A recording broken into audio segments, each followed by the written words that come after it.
Chapter 1395. Published at 21st of November, 2022, 9:46 and 59 seconds AM. Chapter 1395. LT felt like. If audio player doesn't work, press stop then play button again, son of a bitch. Lionel had never experienced so much pain in his life. He had had almost all the bones in his body broken before, suffered runes being etched directly onto his bone. He had even almost been cut in half just hours ago. But somehow this was worse than all of it. The group had managed to complete the teleportation thanks to the fact that this black rod hadn't fallen onto the ground until just a split moment after they teleported. As a result of this, the rod managed to enter the range of the teleportation and was taken along, thus ending in the current situation. Beads of sweat fell from Lionel's brow. Come on, come on, come on. Lionel could vaguely feel that Aina was trying to help him, but this rod was way too heavy. It was denser than anything Lionel had ever felt before. Despite being only a small bit longer than a usual polearm, its weight was unfathomable. It was to the point Lionel was more so shocked that his hand hadn't been directly severed instead. For the first time, he lamented his sturdy skin. That result would have most definitely hurt less than this. The only way out of this situation was to send this rod into a snow globe. But the problem was that in order to accomplish this, he had to envelop it with his internal sight. However, not only was this rod seemingly resisting his internal sight, it was hard to focus at all with this much pain racking his body. Fuck. Listen to me. Lionel roared at the rod. But it didn't seem to matter. This chapter upload first at Novelbin. Net. If you want to read more chapters, please visit Novelnext. Com to experience faster update speed. Lionel thought of just pulling his hand away, allowing his fingers to be severed. But he knew that he couldn't allow such a thing to happen. Although it would make the pain go away, he wasn't sure how recovery would work after that.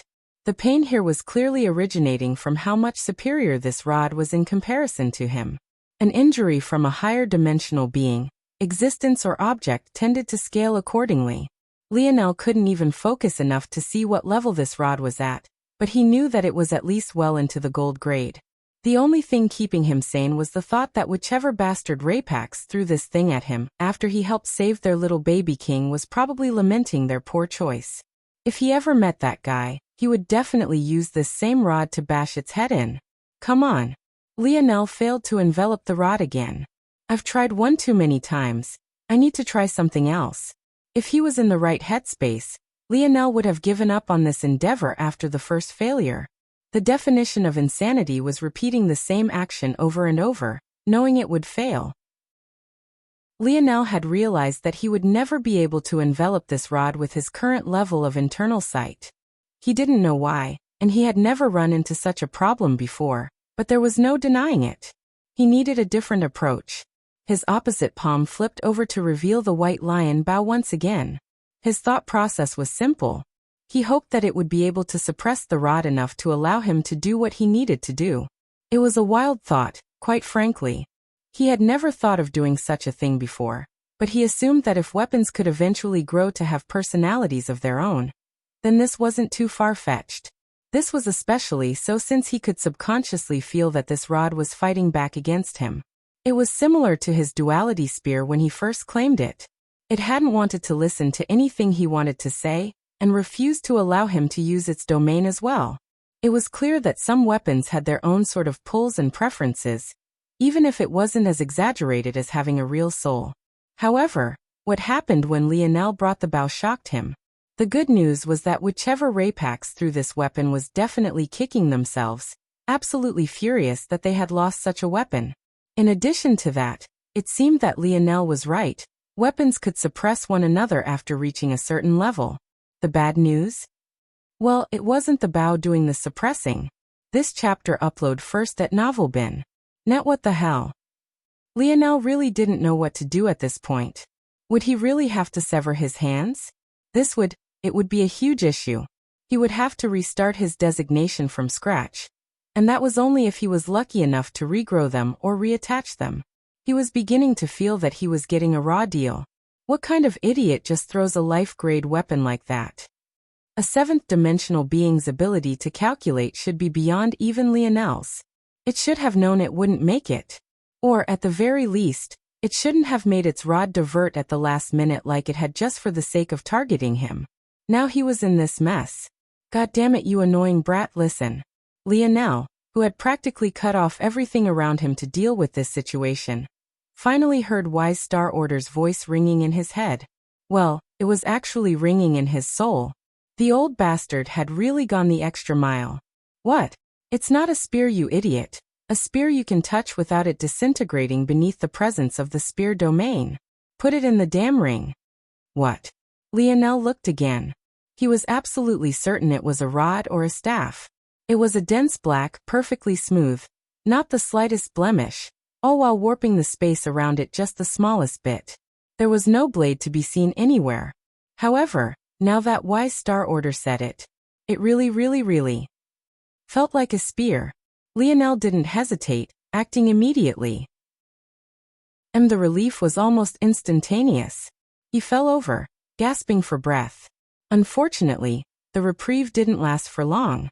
The commotion around him, the very same he had ignored until now, wasn't small in the slightest. Chapter 1396.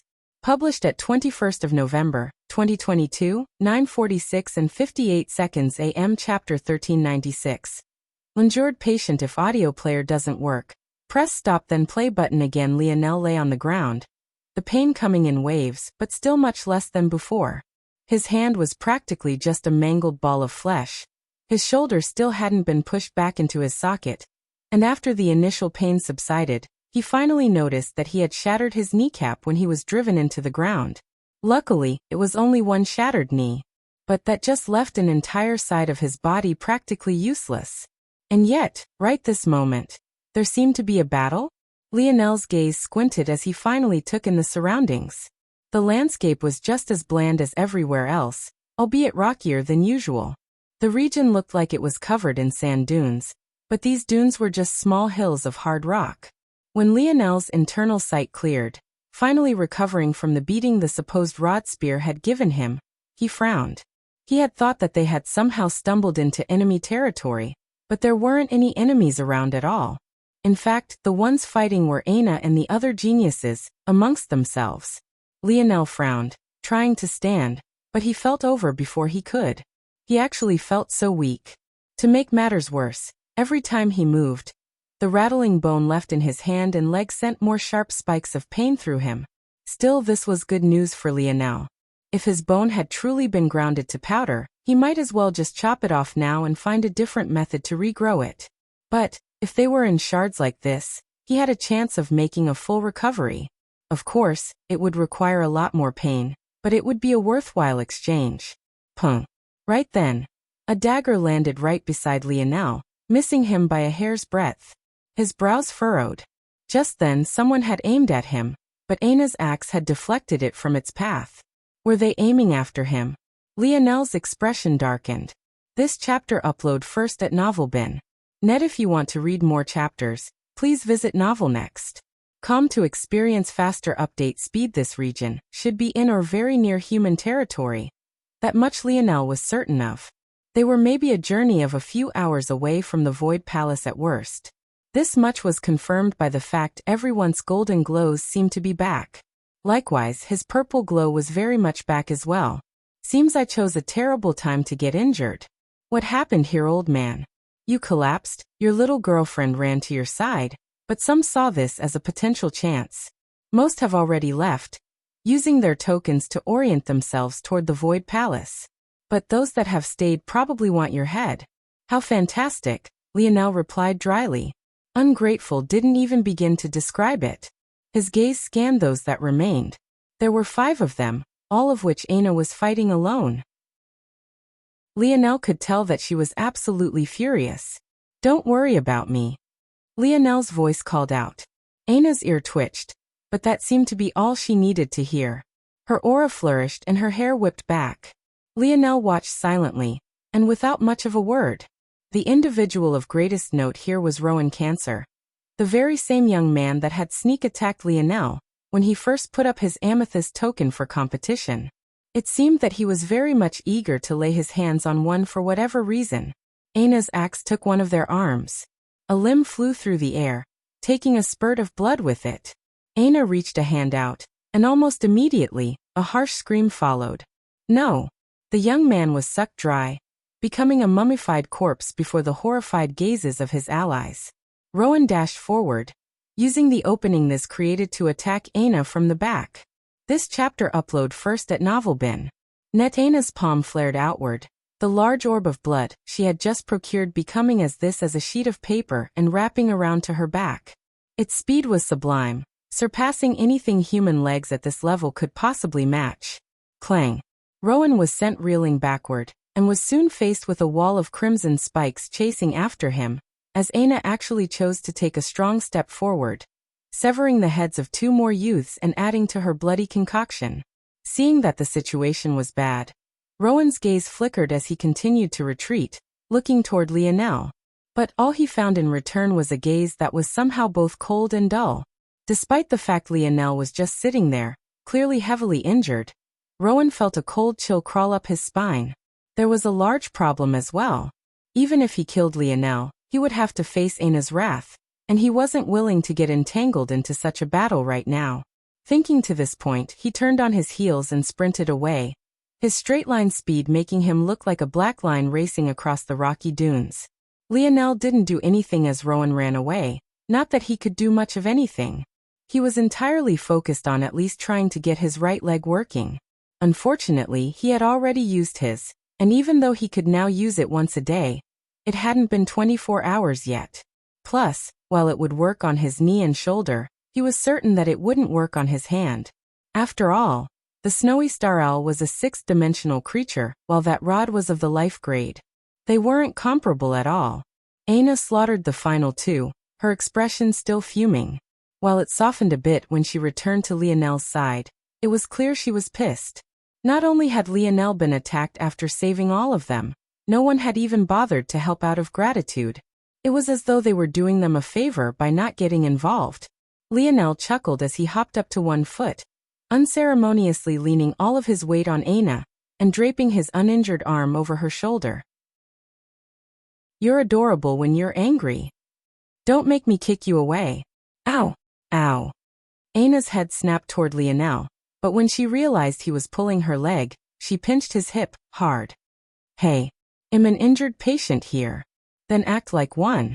Aina supported Lionel's weight without the slightest issue, and the 2 began to walk back toward the human domain, their banter becoming probably the only laughter in the whole of the void battlefield. Chapter 1397. Published at 21st of November, 2022, 9:46 and 56 seconds AM. Chapter 1397. Very, very scared if audio player doesn't work. Press stop then play button again. The trek back was long but not particularly arduous. If it wasn't for the dense anarchic force in the air, it would have been quite a simple hike. With Aina's strength, even if Lionel was 100 times heavier, it would have hardly made a difference. If it wasn't for the difference in their sizes, she could have just lifted him up and over her shoulder. With Lionel's teasing, she was almost tempted to do it anyway, but she eventually decided that she would give him some leeway. Lionel, though, was greatly fascinated with Aina's blood force. Even now, he couldn't really understand how it worked. It seemed to both be a really sharp weapon and simultaneously a powerful shield as well. And that was only when Aina didn't consume it. Lionel knew that Aina could benefit greatly from blood. He still remembered her absorbing his own blood through her fingers. The result of that was her curse being burnt away and her true appearance being locked into frame. Still, it seemed odd. What was it about blood that could make it such a powerful tool? The answer seemed obvious enough. Blood carried much of what we were. But that was mostly the answer of someone obsessed with talks of bloodlines and lineages. The reality was that every piece of a human's body, so long as it contained a cell, carried just as much information about their genes and DNA as their blood did. Maybe the only reason blood became such a forefront of such talks was because it was among the easiest and less disgusting things to sample. You could just as easily get a full picture of someone's genes from their spit. This was how things were if you looked at them logically, anyway. But this left Lionel all the more fascinated. Aina's control over blood went beyond just manipulating it. She could absorb and assimilate it. In fact, if she absorbed enough of Lionel's blood, He wouldn't be surprised if she birthed a Scarlet Star Force affinity no worse than his own. Much the same way she had taken all the strengths of the Abyss Panther of Terrain for herself as well. This chapter upload first at NovelBin. Net. If you want to read more chapters, please visit NovelNext.com to experience faster update speed. Maybe those things are true for Earth and the third dimension, but blood represents much more in the dimensional verse. The simplest way I can describe it is that it's the conduit that life force resides in. Life force? So your blood force is that powerful because of life force? Then why the hassle then? Why not just use life force directly? That way you don't need to cut your enemies to make use of their blood. Aina shook her head. It doesn't work like that. Life force is like gasoline or electricity while blood is the engine that runs on it. Alone gas and electricity, or most forms of that type of energy, are useless. It's only when they're applied across certain modes that they gain power. Blood is like a vehicle I'm driving and life force is the fuel. There's no better fuel than life force, and there's no better vehicle for it than blood. If I use life force alone, I can only really apply it to my body, and it becomes difficult to apply it to others. That's because unlike other forces which have universal signatures to them, the life force of everyone differs from one to another. Hopping between them is inadvisable, and only someone skilled enough to make life force neutral could use it to heal someone other than themselves. It's similar to blood types in that way. Lionel was suddenly enlightened.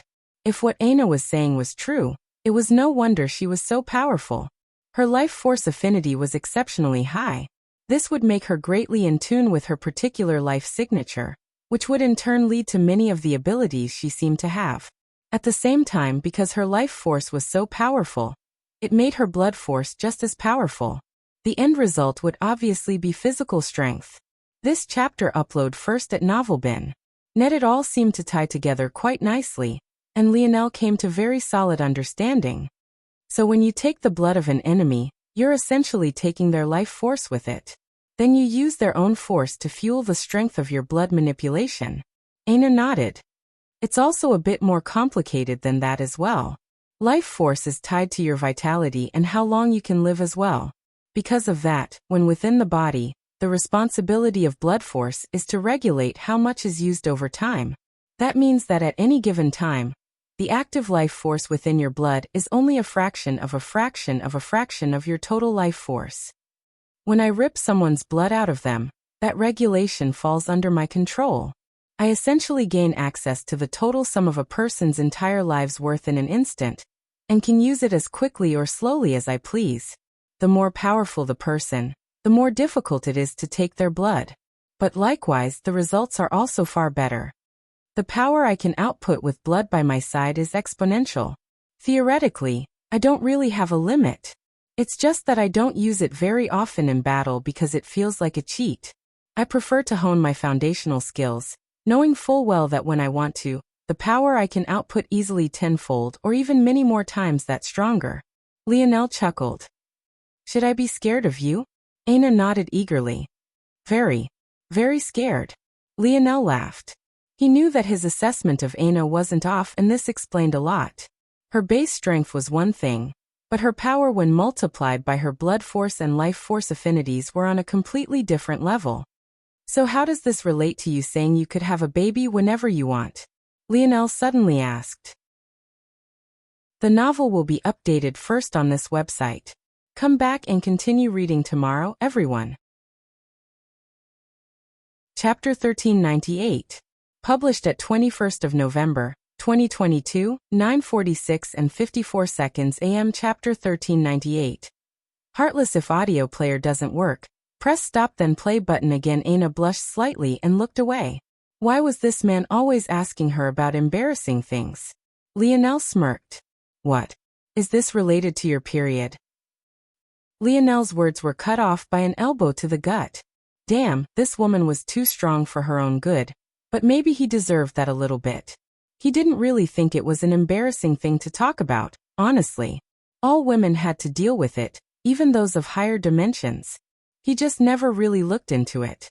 Though now that he thought about it, he was quite clueless about Aina's cycle, something that didn't make much sense considering how long they had spent together.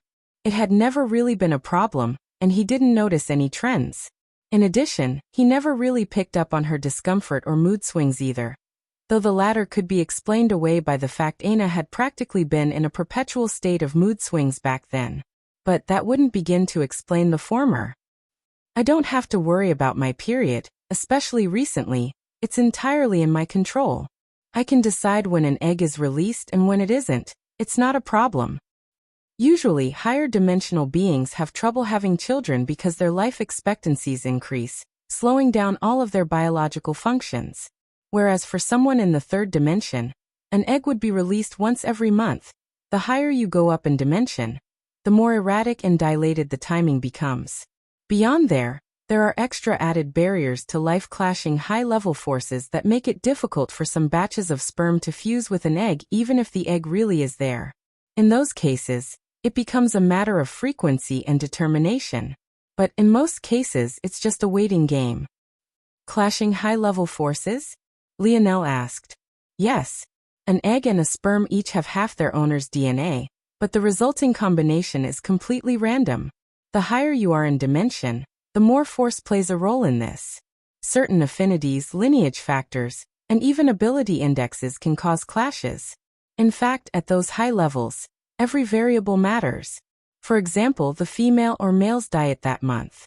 At high levels, food also contains large influxes of force that can fundamentally change the chemical and hormone balance of the body, and thus potentially ruin proper fertilization. It can become really complex, very quickly, even down to the environment. So, rather than becoming easier as you grow more powerful, it actually becomes a lot more difficult. Aina seemed like she could continue for days talking about this topic. She was obviously not only well-versed, but she had dedicated a lot of time to understanding. It only reminded Lionel all the more how important it was to her. This chapter upload first at Novelbin. Net. If you want to read more chapters, please visit novelnext.com to experience faster update speed. Is by N. Oval by N. At the same time, it also reminded Lionel that Aina was labeled a 5-star health professional for a reason. It made him think. The gene analysis exam of Earth was actually so accurate. What mechanisms were it built on? Was it really possible to guess what someone would be good at from their genes alone? If the answer was yes, it felt almost existential in the level of problems it could present. So you're able to control all of those factors, Lionel guessed. Yes. I can feel what food would be beneficial to me. I can choose which egg is released and when. I can fuel it in the most optimal way. Hold on a minute. Lionel's gaze narrowed. Doesn't that mean that a condom was completely unnecessary? Aina blinked, staring off into the distance before turning her head to look up into the skies. Well, would you look at that? She said cheerfully. What nice weather we're having today. Ah. Aina suddenly felt a greedy hand squeeze at her chest. Lionel had his arm draped over her shoulder for support, but now it seemed he wanted a little bit more. Aina jumped up and scurried away, letting Lionel fall. However, to her shock, he appeared by her side again. Your legs. They're already healed. Aina was part relieved, part betrayed, and another part amused. Lionel grinned. You're not getting away that easily. You heartless vixen. I want my emotions back. What emotions? ? Heartache, despair, and the king of them all, blue balls. This chapter upload first at Novelbin. Net. Follow current novels on Novelbin. Aina sputtered with laughter, her body suddenly becoming enveloped by a crimson aura. By now, Lionel knew that this meant that Aina was pouring more of her life force into her blood, increasing her physical attributes. She could basically exchange her life for a buff whenever she wanted. Of course, Lionel wasn't worried about her shaving years off like this because firstly, it wouldn't be so exaggerated, maybe days at best. And because Aina's life force affinity was so high, her lifespan was beyond what Lionel could imagine. On top of that, she could steal life force from others whenever she wanted. At that moment, she smiled sweetly, looking every bit as lovely as usual. But for some reason, Lionel could almost see the devil horns and tail coming out of her. Your legs might be healed, but running with that arm would be quite the hassle, don't you think? Catch me if you can. Aina bolted into the distance, leaving a line of red and black in her wake. Lionel was left speechless. Where was the justice? What about his emotions? His blue balls? Lionel looked at his right hand, realizing her probably couldn't even enjoy sex with his arm like this. What a waste. With a thought, Lionel brought out some metals from the segmented cube, then formed them around his hand, locking everything in place so that the hurt to him was minimized to the extreme. Then, with a grin, his body lit up with a white gold glow. He didn't max out his speed branch for no reason. He shot off, leaving a blazing trail of gold in his wake. Illusory wings appeared to his back, making it feel as though he had been shot out of a cannon. The air imploded as he closed the distance by half in the blink of an eye. Unfortunately, Lionel's fun didn't last. Over the horizon, the tall gates of the human domain loomed. It seemed he would have to put his fun aside for now. Another win for the heartless vixen. Just 2 chapters today, back with 3 tomorrow. The novel will be updated first on this website.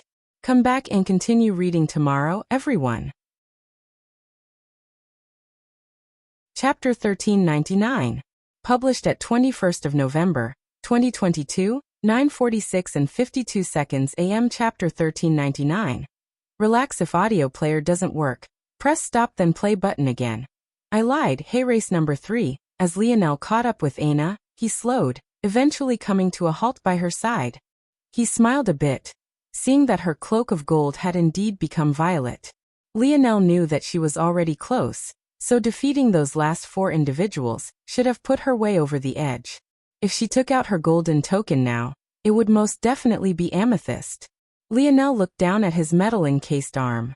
He didn't know what else this journey would have in store for him, but this would definitely be a problem. He could only sigh toward his bad luck. He had never really consciously trained his left hand, and his right always took the lead. No, I should be able to if I... Alright, I'll name this Dream Mirror. Lionel closed his eyes for a moment, a focused aura concentrating around him. It took a few minutes, and he even had to come to a stop, but when he opened his eyes again, the feeling of his left arm was completely different. It was almost as though he was looking through a mirror world. The control Lionel had over his body had definitely increased. Just now, he rewired his proprioception and reworked how he received signals from his nerves. He didn't physically change anything about his body, he only put the signals he received through a filter he built in his dream world. Dream Mirror allowed him to now use his left hand as though it was his right. It felt as though nothing had changed at all. Good. Lionel nodded to himself. Ready? Aina asked. She didn't bother to ask Lionel what he had just done. She assumed that if it was important, he'd say. If wasn't so much, it was fine. Seeing her trusting expression, Lionel sighed inwardly. He knew he would have to tell her what he had tried to do with her father soon. He didn't feel right keeping it to himself. Aina. HM? Lionel met Aina's gaze. The two ignored everything around them, even the slowly opening gates up ahead. Lionel bluntly explained everything, not leaving out any details. From start to finish, Aina didn't say a word. Even after he was done, she remained silent. Lionel didn't press her and simply waited. This chapter upload first at Novelbin. Net. If you want to read more chapters, please visit Novelnext.com to experience faster update speed. Novelb. IN. You wanted the tablet? Yes. And you were willing to steal it? Yes. But you rejected me? Lionel blinked, a bit confused. Aina suddenly smiled. It was the kind of smile that froze Lionel in place. One he couldn't even properly react to. She was simply too beautiful. Even wearing beast skin clothing, something that should have made her primal and quite rough. She had an air of softness and a rare gentleness that left him in awe. You're quite the idiot, don't you think? Lionel responded absent-mindedly, unable to take his eyes off of her face. If you want to steal something from a woman's father, you just have to get her to steal it for you. What are you going to do without me? You can't even do the simplest of things without my guidance. Lionel was speechless. What was this woman saying? Come on, we still have work to do. Don't worry your handsome little head, I'll take the vanguard. Lionel found himself being pulled away by a strength he probably couldn't resist even if he wanted to. His brain was still trying to compute what he had just heard. but it felt as though the program kept returning errors. And then his eyes happened to land on Aina's swaying hips and the dimples on her back. Had those Venus dimples always been there? Maybe he had felt them with his hands before, but he had never actually seen them. It felt like two enchanting pair of eyes were looking back at him, swaying with the rhythm of her hips and ass. Them tokens. This chapter upload first at Novelbin. Net visit Inoviel Bayan. For a better user experience, Lionel was snapped out of his daydream by the shout of guards. When he looked up, though, he found that their appearances were far more reserved than one might have expected. It was clear that their apprehension was rooted in the violet glow that surrounded both Lionel and Aina.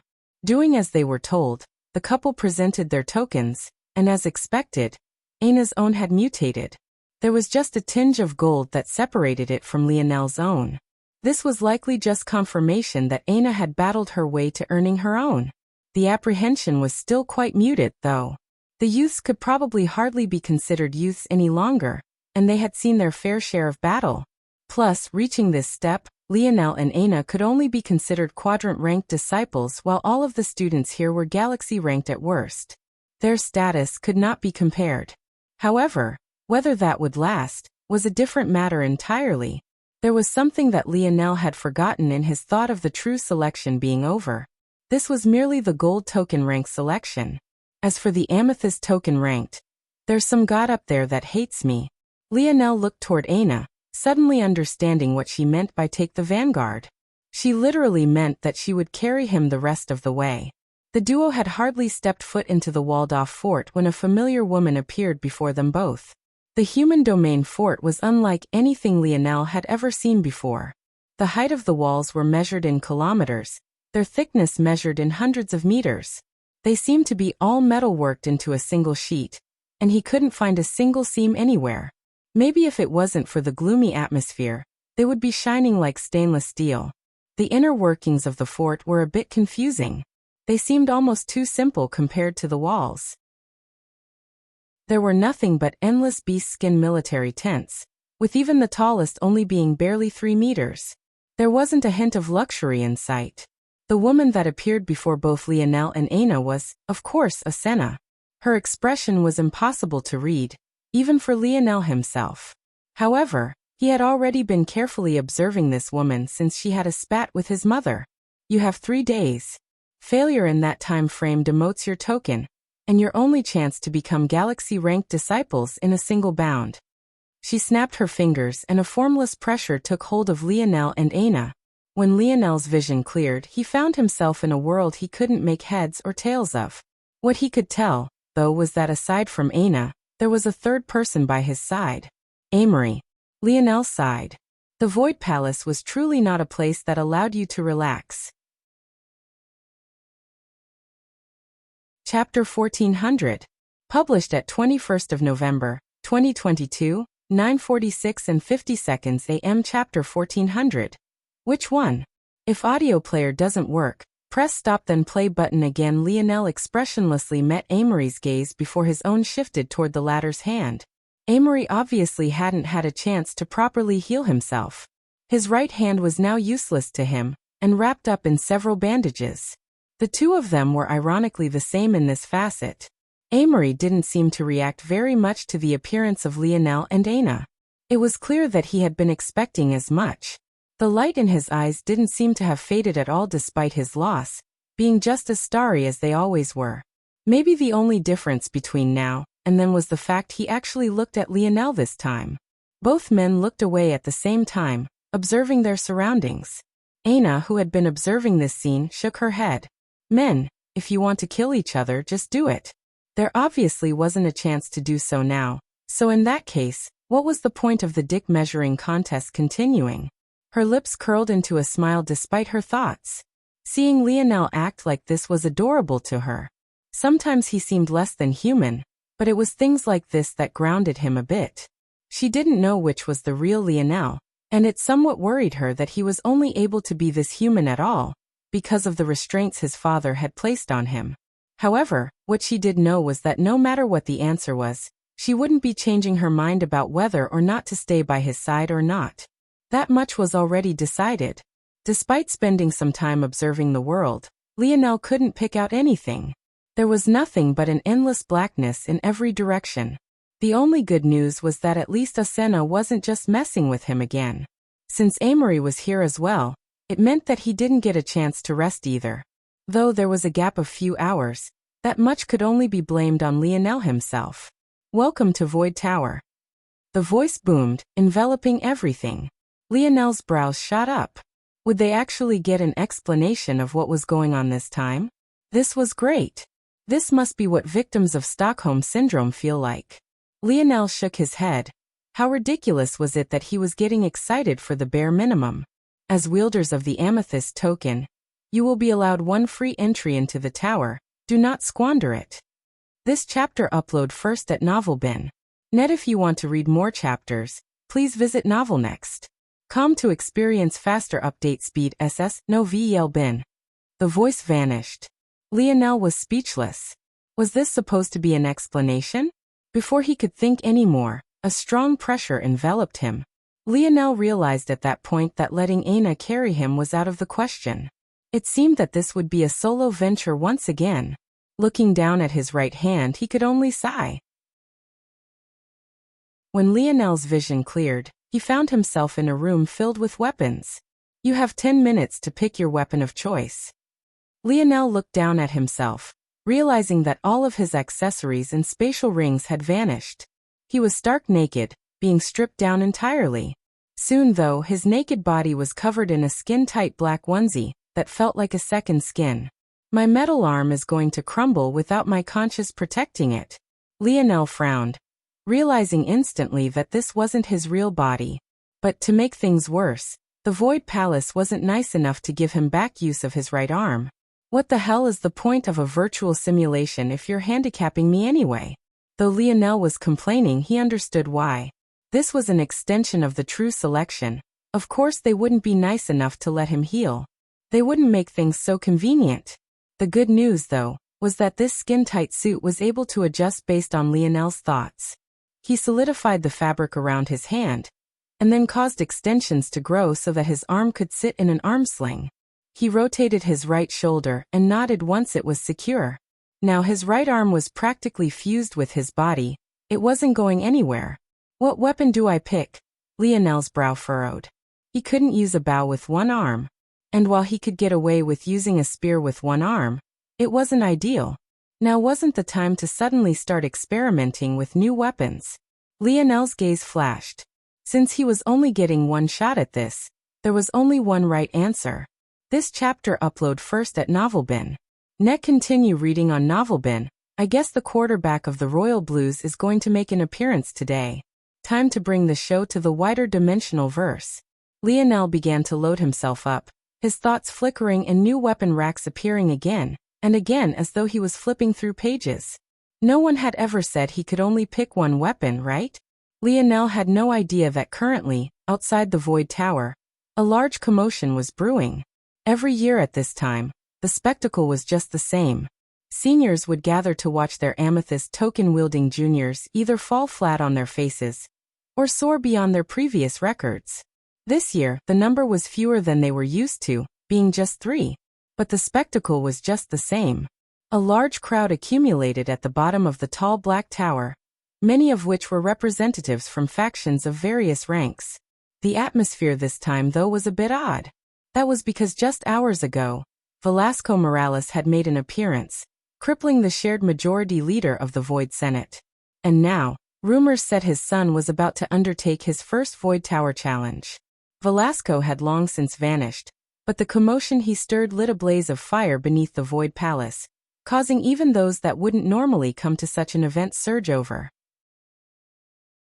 The crowd this year was easily 10 times larger than it had been in any other true selection era. And it was right then that 3 screens flickered to life. Almost instantly, a large wave of whistles rang out. Who's that beauty? We have another one for the list?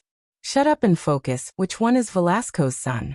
None of them have the Morales family's bronze hair, and I don't see anyone wielding a spear. It was obvious in the end that only Lionel could have been the one they were looking for. But seeing his choice in weapon, or rather, weapons, their faces couldn't help but turn odd. In the crowd, Those 6 particular young men watched silently, waiting to see what their baby brother could do. More coming. The novel will be updated first on this website. Come back and continue reading tomorrow, everyone. Chapter 1401. Published at 21st of November, 2022, 9:46 and 47 seconds AM. Chapter 1401. Tortoise? If audio player doesn't work, press stop then play button again. Lionel looked like an artillery unit. If artillery units came with one arm and humanoid forms, that is. His entire body was strapped in countless daggers and needles. Just a cursory glance put the numbers well into the hundreds. They wrapped around his torso, his groin, his thighs, his calves, his ankles, even his neck. The only part of him that wasn't swamped was his left arm. As though this wasn't enough, 10 enormous javelin containers crashed into the ground, each easily over 3 meters tall and the javelins within them being even taller. This was enough to make the crowd raise an eyebrow, but it was like Lionel wasn't satisfied with making a fool of himself only this much. On the ground around him, several round shields lay. Is the littlest Nova of the Morales family a tortoise or something? The individual who spoke was a prominent member of the sword factions, clearly uncaring about offending the Morales family. Plus, with Velasco gone, what did he have to fear? A sputtering of laughter followed his comments. No matter how you looked at it, Lionel feared for his life so much that he had drowned himself in weapons he wouldn't even be able to use to their fullest potential. Cross-referencing his current appearance with all of the most successful individuals of the past, then seeing how each of Aina and Amory only had a single weapon each, it only made him look all the more pathetic. Amory wielded a single wooden sword, just like he always did. Aine wielded a single battle axe with a polearm taller than even her own body. None of them even bothered to wear any armor. But then there was Lionel, who would have probably drowned his face in weapons if he got the chance to do so. You've missed the big picture, Alphen. Oh. Enlighten me. Just look at him. He's so flustered he can't even tell the difference between a spear and javelin. Tell me, you think he thinks the more spears he has, the better he'll perform? The laughter of the sword faction bordered on exaggerated. It was as though they were venting all the stifling frustration Velasco had left them with. In just these few hours alone, the head-butting between the sword and spear factions was quickly reaching a fever pitch, and it only seemed to be getting worse. Unfortunately, the spear faction couldn't even say anything in rebuttal. They had no idea what Lionel was doing. What did a Morales need so many daggers and needles for? And could he really not tell the difference between a javelin and a spear? This chapter upload first at NovelBin. Net. If you want to read more chapters, please visit NovelNext.com to experience faster update speed. The source of this content is NovelBin.com. Javelins were lighter, had smaller heads, and were designed to balance in the air. A true spearman should be able to tell the difference with a single touch. Ha! I think you've overestimated his intelligence, Sarid. If he thinks so many shields will help him, he's already a lost cause. Look at him. He hasn't even opened his eyes yet, and the simulation is already about to begin. The laughter continued to ring, but in the skies, Cornelius stood with his arms crossed. His mind flashed with images he had seen just hours ago. Still, even he was a bit confused. What was Lionel trying to do here? Lionel's eyes remained closed, his mind entering a state of focus. Within this dream world, a perfect replica of his current state reflected in his mind. Then one by one, the daggers, needles and knives dotting his body lifted up.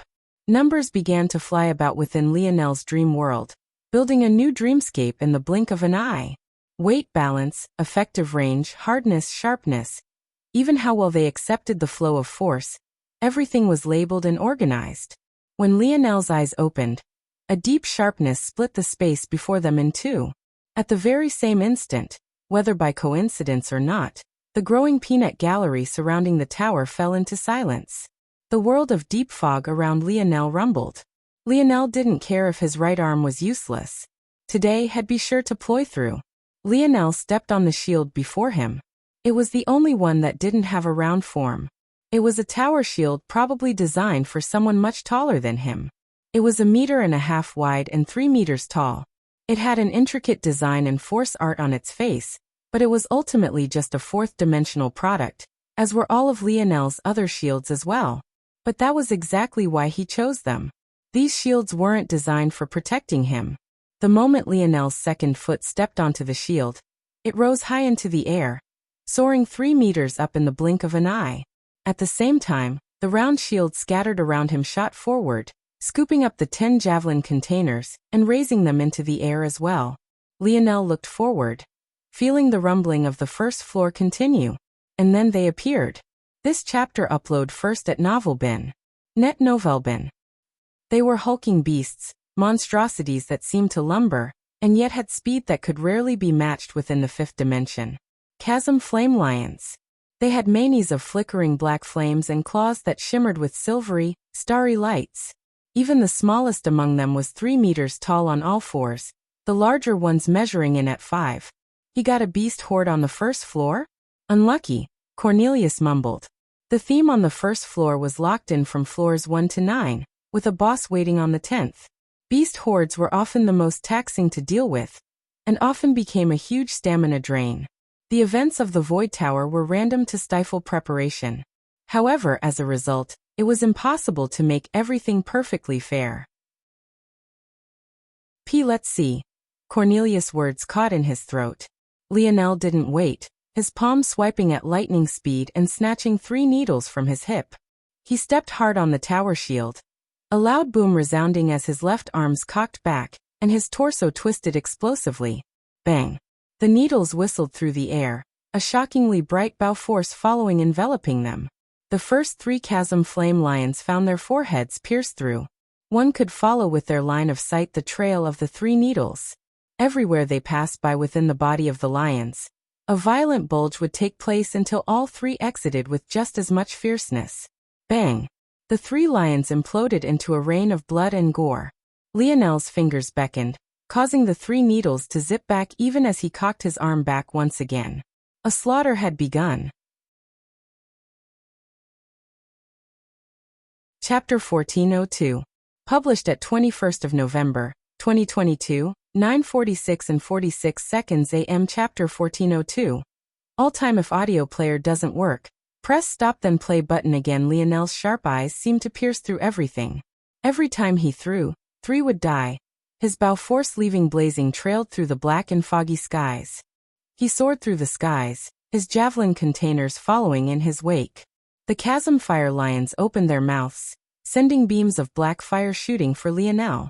However, as though he couldn't see them at all, his right foot stepped forward, his left arm shooting forward once again. The needles whizzed by, bypassing the arc of flames that seemed to appear before Lionel in the blink of an eye. Lionel didn't elevate too high off the ground. The moment he tried to, he felt a strong pressure. It was clear that the void trials wouldn't allow him to just easily cheat his way to victory by plucking them off from above. In real life, just flying into the skies wouldn't be convenient. The air often had even more savage and primal enemies waiting. Due to this, it wasn't difficult in the slightest for him to be attacked. In fact, since he could only fly 3 meters up, his javelin containers seeming to be an exception as they could go much higher, it was still quite easy for even physical attacks to be launched at him. Bang! The beams of fire seemed to completely envelop Lionel. But when the air cleared, the fire had suddenly shot into a single palm, forming a concentrated ball of fire in Lionel's hand. To try and play around with fire before him? It seemed that these lions overestimated themselves a bit too much. What Lionel didn't know was that his actions had shocked those on the outside. No matter how high your affinity, you shouldn't be able to so easily snatch force in the control of another being. And yet, Lionel had done it as though it was as simple as breathing. This was a hidden power of the mage core that Lionel hadn't realized was so abnormal. But very soon, the entire world would know that those with fire affinity should steer clear of the Morales family's littlest nova. His palm flared, the ball of fire splintering into a dozen controlled and concentrated javelins. Lionel's spear force and bow force surged. With a wave of his hands, the javelins shot forward, all 12 piercing into the body of the largest chasm fire lion. A roar of pain and horror resounded as the lion was suddenly enveloped by its own fire, its body incinerating from the inside out. In its final moments, it thrashed about, slapping some of the smaller lions to death. This chapter upload first at Novelbin.net. If you want to read more chapters, please visit Novelnext.com to experience faster update speed. New novel chapters are published on Novelbin. Lionel didn't even pay attention to the death of the lion. He was systematic and cold. He attacked once. His confidence was such that he didn't need to double-check. He crashed into the first line of charging beast, tilting the tower shield he was riding upward and slamming down hard. Bang! The head of the lion imploded, but Lionel had already brought out a dagger from his thigh, whipping it to the side. A lion whose mouth had opened wide to bite Lionel's head off found its throat greeted by a flying dagger laced with bow force. The dagger shot through the back of its skull as though it was butter, spiraling through the air, and curving through the head of a second lion. At some unknown time, a needle had appeared between Lionel's teeth. His chest expanded, his eyes flashing as a belly full of air jetted out. A line of crimson flames and bow force followed, tearing a line through the lions that had tried to bear down on him from the front. 3 lions found themselves imploding one after another, their flesh as fragile as wet paper. Lionel's palm opened, his thrown dagger snapping back into place, only for another flick of his wrist to send it flying through another skull. Lionel's wrist throws weren't as powerful as his full body throw, but what was undeniable was the fact they still had their own powerful strength. And how could they not? A spearman without powerful wrists was a weak spearman. Barely several minutes had passed, but Lionel wiped the entirety of the first floor, standing unmoving. There were several leaderboards that lined the outside of the Void Palace. New records were divided into whether it was a first or later attempt. In addition, because of the randomness of the Void Tower, they were also divided into floor types. There were clear records for single floors and tiers. Tiers referred to groups of 10 floors, where Lionel was currently within the first. The Beast Horde leaderboard shifted. It was a list dominated by those who controlled large area of effect attacks and archers for obvious reasons. And yet, there was no clear on a first attempt faster than Lionel's own. This chapter upload first at Novelbin.net. Visit myboxnovel.com to read please. However, this leaderboard only contained those who were currently disciples of the Void Palace. There was always a duplicate leaderboard for all-time measurements. However, it was very rare for this leaderboard to move. And even if there were movements, it would be deep into the hundreds upon a leaderboard that only displayed 1,000 to begin with. Today though that changed. Top 100.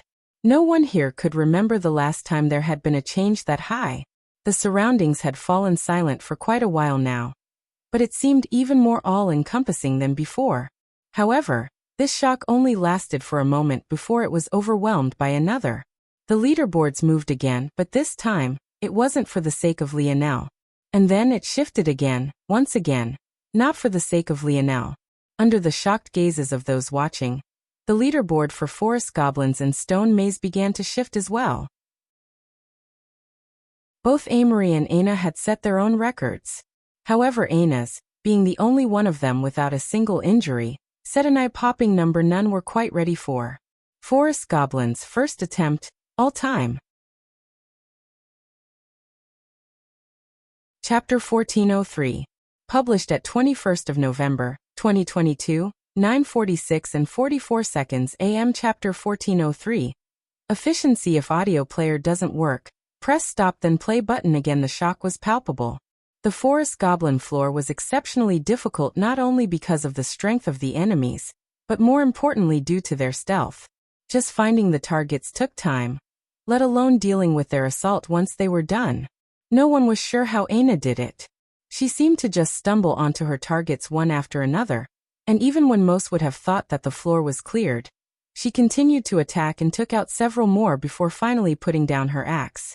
In the end, she was only 3 seconds away from surpassing the previously long-held record, and that was set by a person from a family so in tune with nature and greenery that the plants practically spoke to her. The idea that Aina would come even close to such a feat was baffling to the point of being difficult to accept. However, it felt like today would be a day the world lost its logic. Stone Maze, first attempt, all-time, 3 youths, 3 new records, all set back to back to back. It was more than just a little difficult to accept, it bordered on ridiculous. when they had said that there was something special about this generation. The truth was that only the older generations had taken it seriously. The youths, however, snorted at the prospect. They had been on the front lines, slaving for the Void Palace every day. Why would they suddenly move to the side obediently, so that these youths could take their spot? In truth, most of them had just directly ignored the rumors. They felt that once their juniors stepped foot in this place, they would quickly learn their place and realize whatever genius they had on the outside wasn't worth much here. However, now they fell into silence. There were no longer any jeers, no longer any talks of beauty leaderboards. There was only a quiet brewing. This chapter upload first at NovelBin. Net. If you want to read more chapters, please visit novelnext.com to experience faster update speed. This chapter is updated by NOVELBAN. It seems that they would have to put some more effort into showing these juniors exactly where their place was in the hierarchy. What was a military without strict rules? What was a military without strict hierarchy? The sooner these juniors learned exactly how well they placed, the better. Of course, while there were many with these thoughts, there were also a few faction leaders who licked at their lips, already communicating with their networks to see how many resources they could move around to pull these geniuses into their fold. However, in that time, when people were shocked awake by their thoughts, they were suddenly stunned to find that Lionel was actually getting faster rather than slowing down. They had been shocked by the appearance of Aina, and then subsequently Amory. They hadn't even noticed that in the time it had taken them to clear the first floor, Lionel had already long since moved on and stepped onto the fourth. Each floor should have been getting more difficult. No one could wrap their heads around why Lionel was only getting faster. Was it because he hadn't been trying earlier? Was he not aware that there were records on the line? These leaderboards weren't just for show. Those that could enter the top 3 would gain equivalent resources for as long as they maintained it. These rewards were even more plentiful when it was the all-time leaderboard. For Lionel to be taking it easy wasn't cool, it was foolish. What these people didn't know, though, was that Lionel really was unaware of the leaderboard. But even so, he wasn't taking it easy. He's becoming more efficient. Cornelius thought to himself. This thought was the very same thought every individual in the crowd who had a calculative ability or mind concluded. And the more they observed, the more lost they seemed to become in Lionel's art. Lionel never used more effort than the last time. Yet his needles became faster, the arcs of his daggers became sharper, and when he finally brought out a javelin. This chapter upload first at NovelBin. Net. Follow current novels on NovelBin. Lionel's chest expanded, his gaze lighting with a fiery light. His hips locked into place, his thighs bulging and his torso tightening to the point his body became a wall of steel. His left arm cocked back, his wrist stabilized, his forearm flexing and his shoulder coming to a grinding halt as he reached back as far as his flexibility would allow. He locked eyes on a towering red-scaled python slithering up 20 meters into the sky, not even counting its coiled and stabilizing base. And then the world seemed to split. Bang. The javelin shot out from Lionel's grip like an iron ball out of a cannon. The air imploded and violent concentric circles of wind quickly formed, only to be left behind in an instantaneous blink. Bang. The scales of the python split before the javelin even landed. And by the time it did, a hole with a 3-meter diameter was blasted through its skull. Lionel broke the 2-minute mark, and yet he was completely oblivious. He had already moved up from 58th to 1st on 2 all-time leaderboards, but his eyes seemed to still be calculating, spinning at speed most couldn't understand. He wanted more efficiency, greater efficiency, and it wasn't without reason. These beasts had only ever been at the 5th dimension, and Lionel simply didn't believe that things would continue like this. The Void Palace was far too sadistic to allow anyone to reach the galaxy rank, while just displaying 5th-dimensional strength. If he couldn't become efficient, he would quickly find himself ruined. Just as advertised, the moment the horde of the 5th floor appeared, Lionel's gaze narrowed, his vision coming into very sharp focus. It was another group of reptilian serpents, but they all had bat-like wings and spewed acid from their mouths. However, this wasn't too much to accept. What was difficult, though, was that they were all outrageously fast and each and every one had entered the 6th dimension. The novel will be updated first on this website. Come back and continue reading tomorrow, everyone. Chapter 1404. Published at 21st of November, 2022, 9:46 and 42 seconds AM. Chapter 1404. All out. If audio player doesn't work, press stop then play button again. Lionel exhaled a breath. He tested the range of his elevation height again, just to see if he was locked into his same rules, and quickly found out that the answer was yes. That much was still fine. The point of the shield he was riding on wasn't to escape. The only purpose it served was to allow Lionel to maneuver and throw at the same time. It was easier to do it like this than it would be with his wings, because it could counterbalance his downward force with upward thrust. The air pressure shifted. The atmosphere is different. The anarchic force concentration has raised. Lionel's mind began to calculate once more, adjusting his effective range, his throwing speed, and the output of force that would minimize his stamina drain while maximizing lethality. It was all completed in the blink of an eye. Lionel zipped forward in the next, his left hand reaching for his body once against and pulling out 6 long needles, nestling 2 apiece to 3 gaps between his fingers. His gaze turned cold, and the world seemed to be covered in numbers. His arm whipped forward, releasing all 6 needles at once. But through the air, it truly looked as though there were only 3. They flew so close together and so perfectly that they might as well have been flying as one. However, in a blink, one had surpassed the other, zooming forward with a burst of acceleration the other simply didn't have. Even with this change, it looked just the same.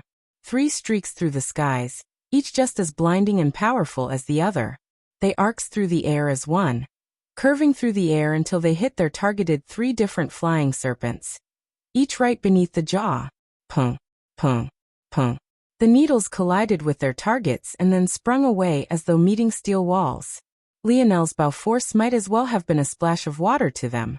However, just as quickly as this occurred, PCHU, PCHU, PCHU. This chapter upload first at NovelBin. Net. If you want to read more chapters, please visit novelnext.com to experience faster update speed. Visit novelbin.com for the best no_vel_read_ng experience. The second line of 3 needles landed in the exact same spot, skewering the flying serpents. However, Lionel only shook his head. With his sharp eyes, he could see that the needles had only penetrated a part of the way through, taking advantage of what had been a micro tear. But the flying serpents were only knocked back for a moment and hardly felt the attack, let alone dying from it. That was part of the reason, despite his skill in throwing, Lionel always gravitated back toward a bow. The effort to power output of a bow was simply on an entirely different level. He had gone all out with that throw just now, but had barely pierced skin. To make matters worse, in order to maximize his control of these shields and these throwing objects, he had chosen the former to be at the 4th dimension, and the latter to be at the 5th. Lionel obviously didn't have telekinetic abilities. He was using his Earth variant affinity to control these metals to do his bidding. If he could only throw weapons, but not retrieve them, he would very quickly run out. And holding all of these weapons wasn't nearly as good as having a single spatial treasure that only held arrows like he had seen this damn tower provide. So because his weapons were only at the 5th dimension, they had an even harder time piercing skin. Of course, the Void Tower didn't allow you to just choose weapons of whatever dimension you wanted. But here, the 6th dimension was considered standard.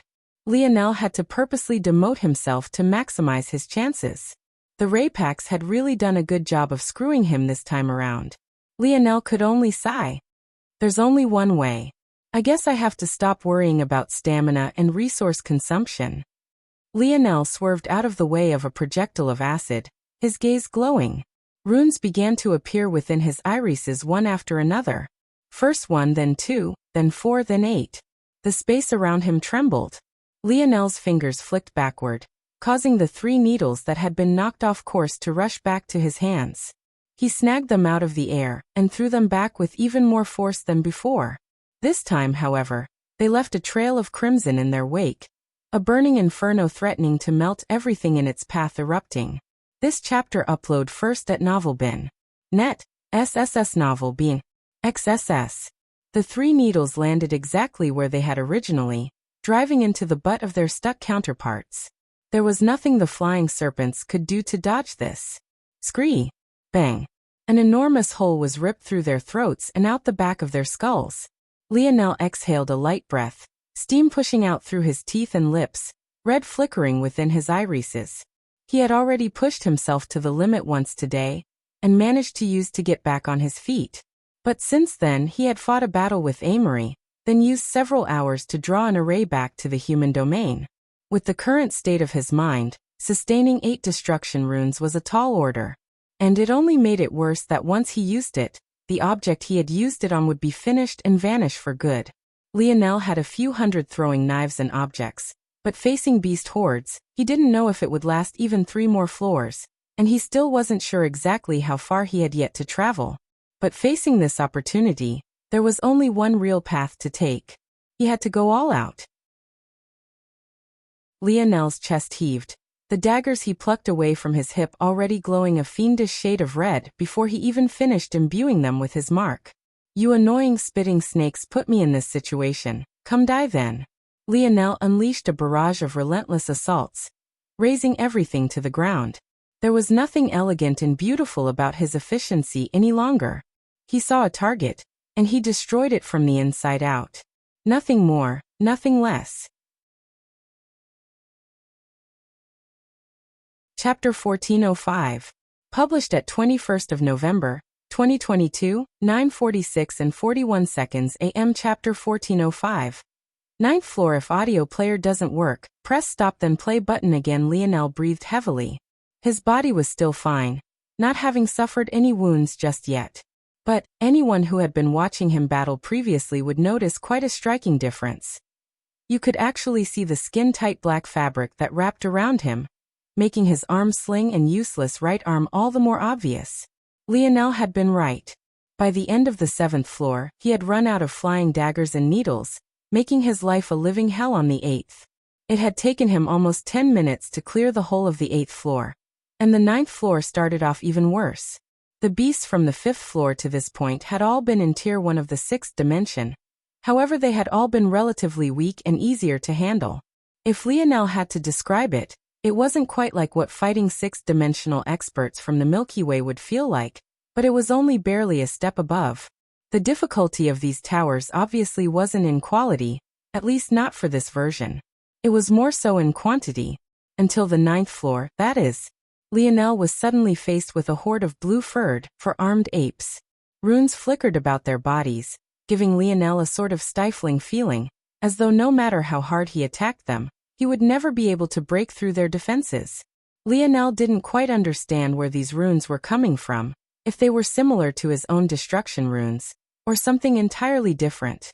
But once he stepped into the God path, he would understand what these runes represented and exactly why it was Conan had said stepping into the 6th dimension would help them all to close the gap between themselves and Lionel's innate node.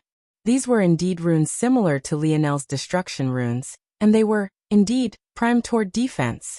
And yes, that did mean that Lionel's task had suddenly become another living nightmare. Shit. It was suffice to say that Lionel's record-breaking streak had come to an end. They could all see it. But they could also see the reasons why this was. No one knew the details of this year's true selection, but it had caused a major commotion that resulted in even Void Senate members clashing heads. Just looking at Lionel and Amory, it was clear that the both of them had taken this the hardest. This chapter upload first at NovelBin. Net. If you want to read more chapters, please visit NovelNext.com to experience faster update speed. The latest _AP_SODIes are on the NOVLBIN website.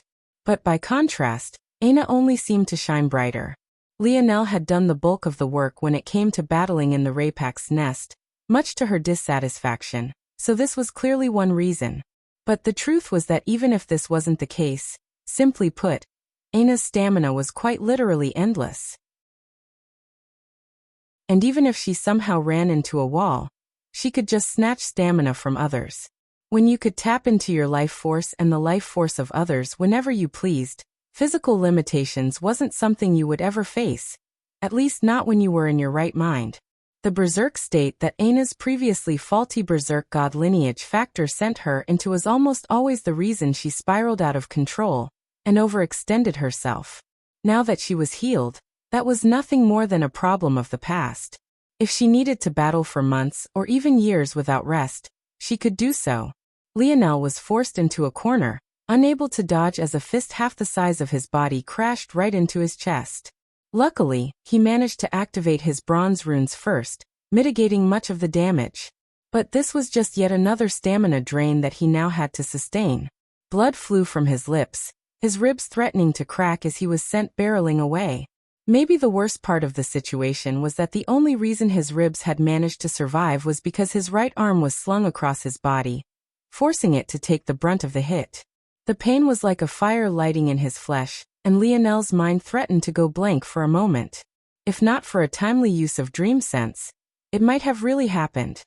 He crashed against the ground, managing to use the momentum to spring up and flip to his feet, his heels still grinding into the ground as he slid backward.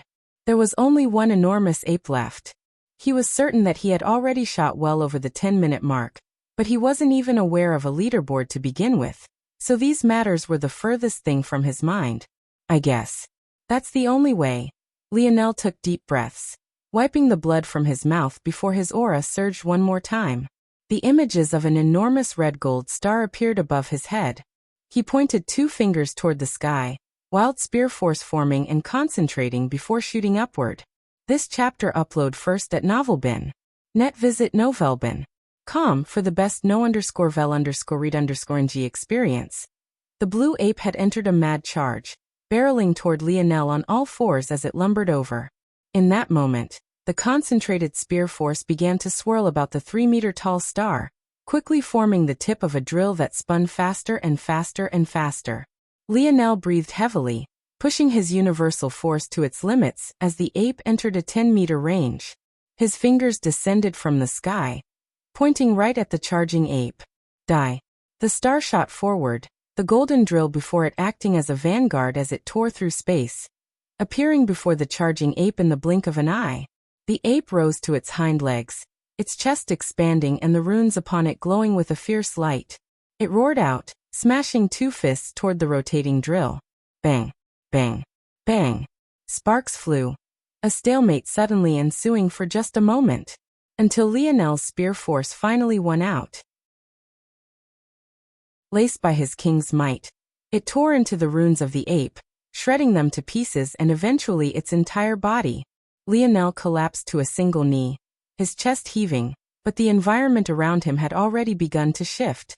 The world of black vanished, replaced by a resplendent white.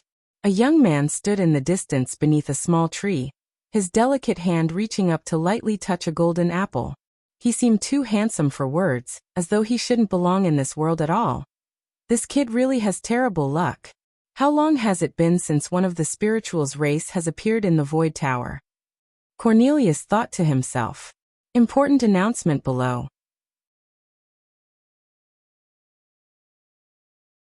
Chapter 1406. Published at 21st of November, 2022, 9:46 and 39 seconds AM. Chapter 1406. Adworth. If audio player doesn't work, press stop then play button again. Lionel took deep breaths, observing the scene before him. He couldn't quite understand what was happening. Since nothing had been explained before, he had headed into this completely blind. He had no way of telling what he should be doing, if this was an enemy, if it was a break room, or if he should be worried or not. He had no way of communicating with Wise Star Order. Even his innate node which had been beneath his tongue couldn't be felt by him any longer, let alone any of his other treasures. If it wasn't for this, Lionel wouldn't have had nearly as many problems using his destruction runes. I guess since this is the 10th floor it was due for a bit of a change. They must treat this a lot like a video game with a boss every 10th floor. But why is this environment so different, and why hasn't this man attacked me yet? Despite his thoughts, Lionel took every second he had to regain his breath. He couldn't do much about the drained state of his mind, but he could at least try to let his healing factor kick in a bit to help with his physical fatigue. At the same time, he circulated his force through his nodes, allowing them to do the work they were meant to and quickly flood his body with oxygen. Lionel looked around. No needles, no daggers. I used up the last of my javelins on those apes. It seems that all I've got now is myself. Lionel stood. He didn't understand what was going on, but what he did know was that if this was an enemy, their patience wouldn't be nothing more than a detriment to him. He didn't believe that in such a trial, an enemy would be so nonchalant without cause or reason. This individual was definitely benefiting from his inaction somehow, or at the very least, this was the highest likelihood of what was otherwise a toss-up. Lionel liked to live his life based on probability, so knowing such a thing he couldn't remain inactive. The moment he stood to his feet, though, the young man seemed to finally notice Lionel's presence. This chapter upload first at Novelbin. Net if you want to read more chapters, please visit Novelnext. Com to experience faster update speed S is by N Oval by N. The moment their eyes met, Lionel took an explosive step backward, his pupils constricting and his heart nearly leaping out of his chest. Any fatigue he had seemed to be forgotten, allowing adrenaline to rush forward in its place. This is bad. Lionel didn't like his reaction just now at all. Adrenaline sounded nice, but the crash that came on the other side was very much real. It would have been better if he output what remaining stamina he had left in a steady stream, rather than releasing it all in a sudden outburst. However, Lionel couldn't help it. Right then, his hairs had stood on end and his mind rang with blaring warning signs. He had quite literally felt as though his very soul was about to be pulled out of his body. The feeling was similar to when Wise Star Order had tricked him into reading the protected technique of the spirituals, except 100 times more potent. It was almost like a harpoon had latched onto him. Lionel had not a single clue just the kind of commotion his actions just now had caused. Let alone others. Cornelius finally stood stunned, unable to speak a single word. One of the most cursed objects of the Void Palace was the Void Tower. This was because so much of one's progress during a single run could be decided by good or bad luck, and definitely more especially the latter. There were a few things, though, that went beyond just bad luck. These chance events of the Void Tower were known by the students as drawing dead. It didn't matter what happened, how prepared you were, how good your run up until that point had been. So long as one of these events occurred, your run would be over. One of these so-called drawing dead events was the appearance of a spiritual as a boss. This chapter upload first at Novelbin. Net if you want to read more chapters, please visit Novelbin. Com to experience faster update speed. The only way to combat a spiritual in real life was to have a soul-protecting treasure on hand. The human domain never did battle with the spirituals without outfitting an entire army with them. And missions were never completed in spiritual territory on the Void battlefield without them either. However, as one might have already guessed, it was impossible to bring treasures into the Void Tower, and the only weapons available in the armory you got to choose from were very simple weapons, without any special effects whatsoever. So, what would you do in the face of a spiritual without a soul protection treasure? Well, what else could you do but wait to die? There was nothing else you could do. Some of the spear factions had already begun to feel sorry for Lionel. After all, even though he didn't know it, they knew well that so long as he cleared this 10th floor on his first run, he would become among the few in Void Palace history to ever be directly admitted as a galaxy-ranked disciple. However, running into a spiritual after having the bad luck of being given beast hordes to begin with, it could only be said that luck was truly not on Lionel's side. According to the usual pattern, so long as you remained unmoving, the spiritual would be too enamored by its precious tree to even bother with you. But the moment you did, it would look at you and your mind would go blank. Game over. And yet somehow, Lionel had risen up, moved, made eye contact, and still managed to explosively retreat. All without losing? How was that possible? Within the crowd, a particular young man stood in silence. His hair was bronzed, his eyes deep and somber. His stature was large and his shoulders were broad. His presence was sharp as a spear and as sturdy as a mountain. Even now, there was no shortage of looks of admiration and respect being aimed in his way. He was none other than the first Nova, Adderworth Morales. He smiled to himself seeing this scene. Then he turned on his heels and walked into the distance. The novel will be updated first on this website. Come back and continue reading tomorrow, everyone. Chapter 1407. Published at 21st of November, 2022, 9:46 and 38 seconds AM. Chapter 1407. Drawing dead? If audio player doesn't work, press stop then play button again at that moment. Aina exited the tower, followed a few moments later by Amory. Aina had climbed to the 12th floor before running into some bad luck of her own. Well, she had technically run into said bad luck on the 11th floor where she was faced with a skeleton graveyard. Without any blood force to take advantage of, strength at tier 2 of the 6th dimension, stacked with God path comprehension, was beyond what she could contend with. In order to cross the 11th floor, she essentially drained herself of all her life force, knowing that it was a simulation. But facing even more undead on the 12th floor, there was really nothing that she could do to contend, leading to her loss. As for Amory, he climbed to the 10th, clearing it before he directly stopped. It was clear he knew things that Lionel and Aina didn't, so he hadn't even tried to go beyond. Stepping out, he rose his head to the leaderboards, giving them a once-over. When he saw that Lionel was still inside, and facing a spiritual at that, his gaze narrowed, an expression that only became darker when he realized that Lionel actually hadn't died. Aina's attention had been on Lionel from the very beginning. When she realized the race Lionel was up against, her brows too shot up. Beauty. Beauty. How about you join my Morning Dew faction? We'll give you a 100 void point daily spending quota, and this big brother here will be your personal bodyguard. Fuck off, 100 void points. Are you trying to entice a beauty? Or call up a common street whore? Piss off. Beauty. My twin rope faction will give you a 10,000 void point monthly spending limit. This chapter upload first at NovelBin.net. If you want to read more chapters, please visit NovelNext.com to experience faster update speed. Is by NovelBin. The shouts instantly drowned out all the quiet, flooding the area with the bustling sounds of bids as though Aina was merchandise to be bought. No one bothered to try to entice Amory, knowing full well exactly who had joined. There was simply no point. However, Aina was a different matter entirely, and her performance had been simply outstanding. Shut up, all of you. An overwhelming pressure crushed the growing noise, the delicate voice that called out still somehow seeming like a clap of thunder.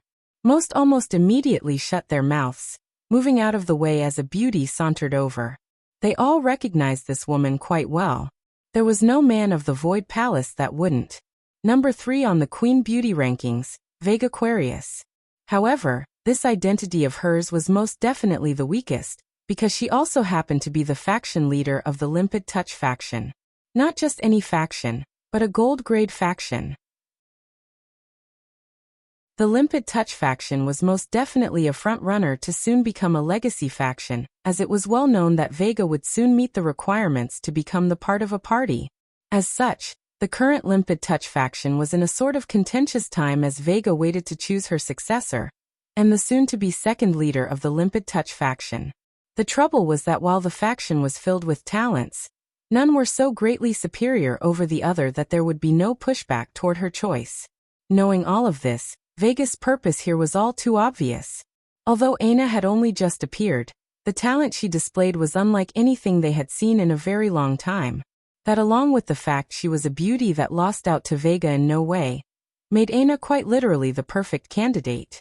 Vega would have to slow her plans down a bit and push some things back so that she could groom Aina, but it would most definitely be worth it. It was like this present had fallen right into her lap. The prestige of a legacy faction was something she had wanted for a very long time. Only by making the Limpid Touch faction a legacy faction could it gain the foundation and strength to become a party. Once that happened, she could return as its leader, making her a party head with some real weight and authority. This chapter upload first at NovelBin.net. New novel chapters are published on NovelBin. Such a thing, though, couldn't be accomplished with just a single astounding talent. There were many talents in her faction, but the number on Vegas level was 0. If Aina was added, that number would tick up to 1. One pillar was shaky, but 2 pillars were a different matter entirely. Little sis, my name is Vega. If you join my Limpid Touch faction, I'm willing to give you 1,000,000 void point and 10 void merit allowance a month. We'll also give you a free pass to any of our stores and libraries. Also, Vegas offers had already caused the crowd to suck in a cold breath. Many who had made offers previously could only blush in embarrassment, falling into hushed silence and scurrying into the crowd to escape from the jeers. However, Vega still came to a pause, realizing that Aina wasn't actually paying attention to her at all. Vega's cherry lips closed, her expression not faltering at all. She was truly worthy of her title of Queen Beauty. Her blue dress, embroidered by gorgeous green and gold patterns, clung to her every curve. Her hair was a radiant and almost fairy tale-like blue, her eyes shimmering a deep and vast emerald. Even being ignored, her expression was calm and her small hands clasped to her front, following Aina's gaze to the screen above. Ah! Aina looked back, seemingly feeling that someone was talking to her. "I'm sorry, a moment please." Then she turned back to the screen, focusing her entire attention on it. Vega had only rushed here after receiving a report from her subordinates, and had only paid attention to Aina's screen from the very beginning. Her faction only had women in it to begin with, and she also didn't have time to spend on juniors. If not for the insistence of some of her faction, she wouldn't have come at all, and she was glad she had. But now finally paying attention to Lionel's screen, her gaze couldn't help but narrow. Drawing Dead? The novel will be updated first on this website. Come back and continue reading tomorrow, everyone.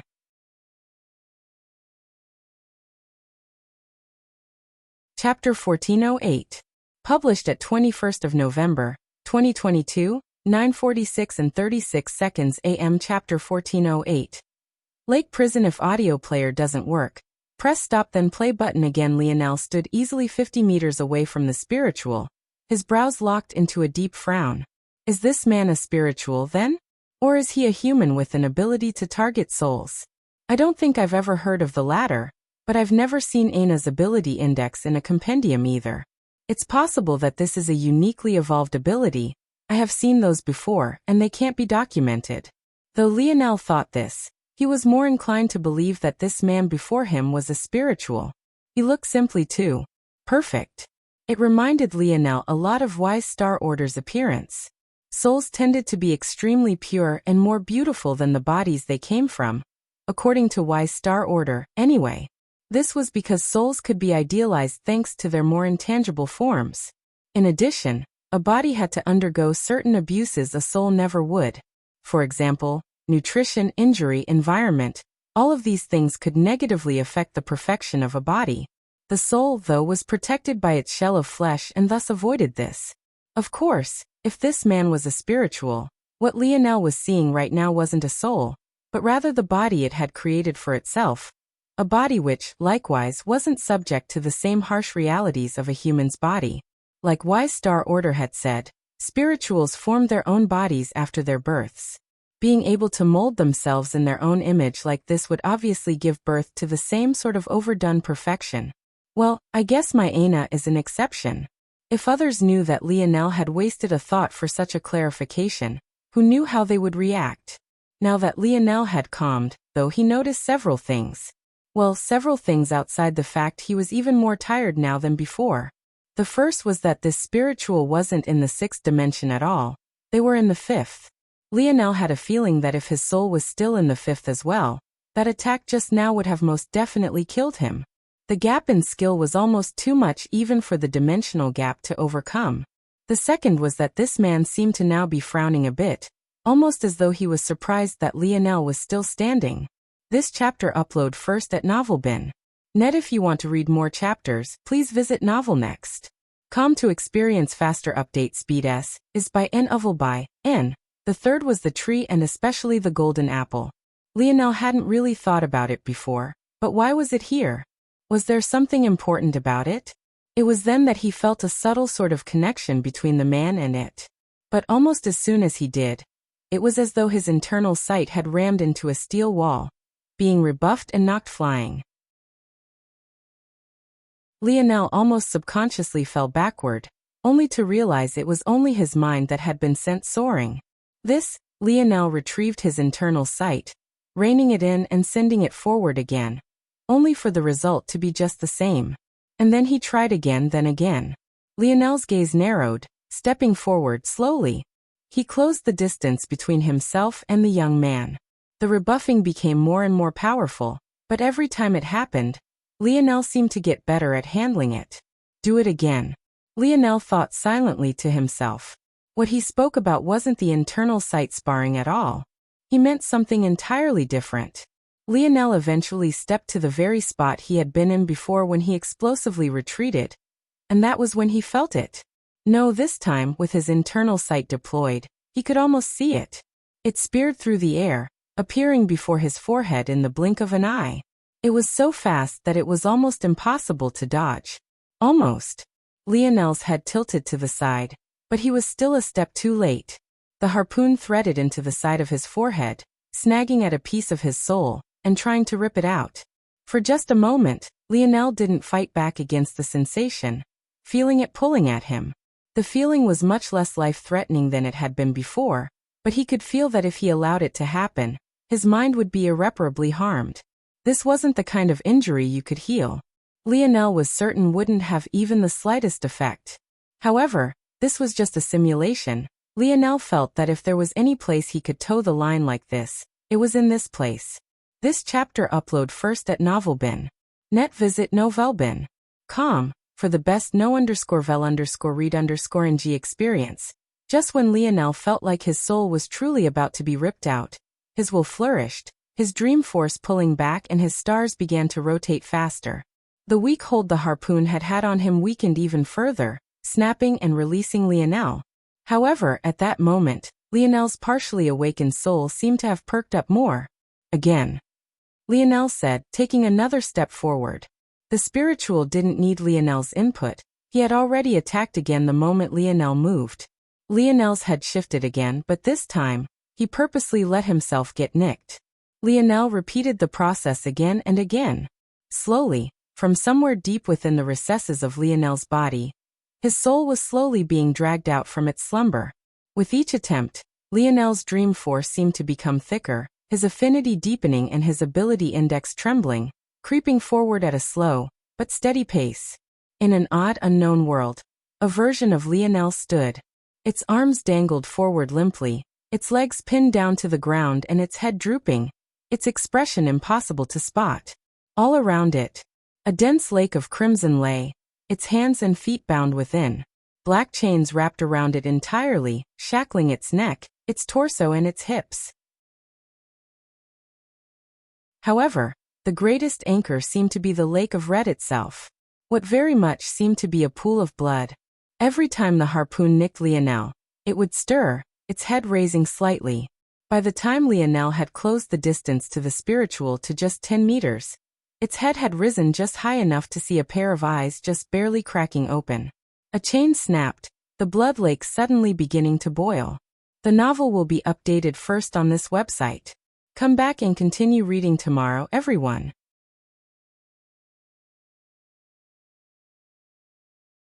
Chapter 1409. Published at 23rd of November, 2022, 7:34 and 54 seconds AM. Chapter 1409. Flood. If audio player doesn't work, press stop then play button again. Sorry to everyone who saw the earlier 2-day hiatus message. I guess I lied. Lionel's body convulsed, the white of his eyes being taken over by a deep red. Despite this, he felt oddly in control of his body, so much so that it was almost as though adrenaline had been injected right into his heart. Even still, he couldn't feel the needle. Something snapped and his dream force rolled out in waves, the strength of his internal sight increasing tenfold, and his ability index taking another enormous leap forward. The world slowed and the complex runes of his Scarlet Star Force almost felt simple.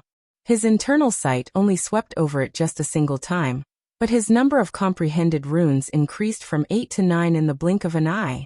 At that moment, the red-gold runes snapped together as though pulled by a rubber band, forming a larger rune that danced within Lionel's irises as though it had a mind of its own. Lionel didn't even need to check. In that moment, he was absolutely certain that he had perfectly grasped third-dimensional Scarlet Star Force. So long as he wanted to do so, using his mage core, he could rip it out of the atmosphere just like his stars had done. Of course, this didn't mean that these runes were third-dimensional. Even for Scarlet Star Force, using the third dimension to harm the sixth dimension was impossible. If this had been the case, then the use of his runes against the Rapax would have only been a lesson in futility. Rather, It was more accurate to say that grasping these destruction runes gave Lionel all the knowledge he needed to understand the foundation of his Scarlet Star Force, and thus use its third-dimensional form without harming himself or using an innate node as a medium. However, this wasn't what Lionel was focused on at all. This chapter upload first at NovelBin.net. If you want to read more chapters, please visit NovelNext.com to experience faster update speed. SSS NovelBin. XSS. His mind seemed to be boiling, spilling over with strength that seemed to come out of nowhere. It was almost too much, as though he was suddenly being overwhelmed with strength that he had no method of controlling. It spilled over, rushing out of his body and into the surroundings. The sudden change made Lionel's expression change. He had never been able to force his dream force out of his body before. It had never allowed him to do so. Everything he did with Dream Force was constrained within his body. Even when he drew mage arts using Dream Force, the process was internal, and yet had an effect on the outside world, similar to how internal sight functioned. There was a reason internal sight had its name. Although it could be used to observe the outside world, its roots were internal, and its external influence was a sort of force field of sorts and not truly tangible. At least not in the most obvious of ways. What the hell? Lionel was so focused on himself that he didn't even notice the spiritual sent forward another harpoon. But before it could even get close, it became stuck in a swamp of dream force, before being crushed and twisted as though it had suddenly run into a heavy gravitational environment. It didn't have the structural integrity to survive. The spiritual's brows furrowed, its gaze flickering with a hint of fear and apprehension. It wanted to retreat, feeling that Lionel was a danger, but every time it thought of doing so, it looked toward its tree and then back at Lionel, before turning back to the tree. The truth was that spirituals paid a price for their oneness with nature. Well, from a human perspective, it was a price. To a spiritual, at least the one in question, it was a beautiful thing. To wider spiritual society, though, it was a curse and a mental illness. Just as easily as a spiritual could fall in love with another member of their species, it was just as likely for them to fall in love with a beast or in this case, a tree. Things wouldn't be so bad if the target of their affection could move, but in this case it couldn't. Well, the spiritual might refuse to move from a singular location all their lives. In practice, this was actually quite rare. Most spirituals would never end up feeling this sort of connection. And still some others, even upon feeling it, would choose to sever it entirely to maintain their freedom. However, the trouble was that in taking the latter approach, said spiritual would lose much of their oneness with nature, and thus their affinity upon making such a choice. This chapter upload first at NovelBin.net. The source of this content is NovelBin.com. Likely in order to make this boss fight more fair, the spawned spiritual was anchored to a tree it was in love with. It was almost like an Easter egg, an opportunity for easy victory. So long as the tree was destroyed, the spiritual would fall into despair and likely kill themselves, thus resulting in victory. Unfortunately, things almost never worked out in this way. A soul attack was far faster than any physical attack.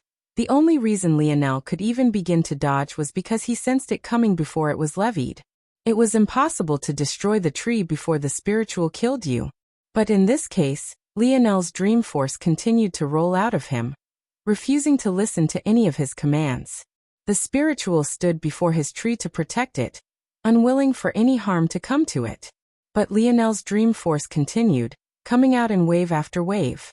When the dream force made contact with the spiritual, nothing seemed to happen at all.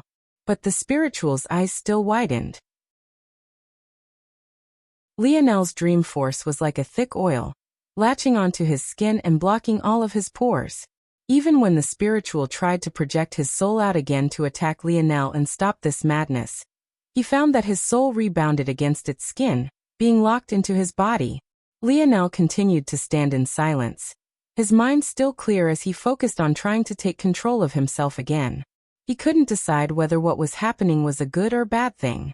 What was happening to him, exactly?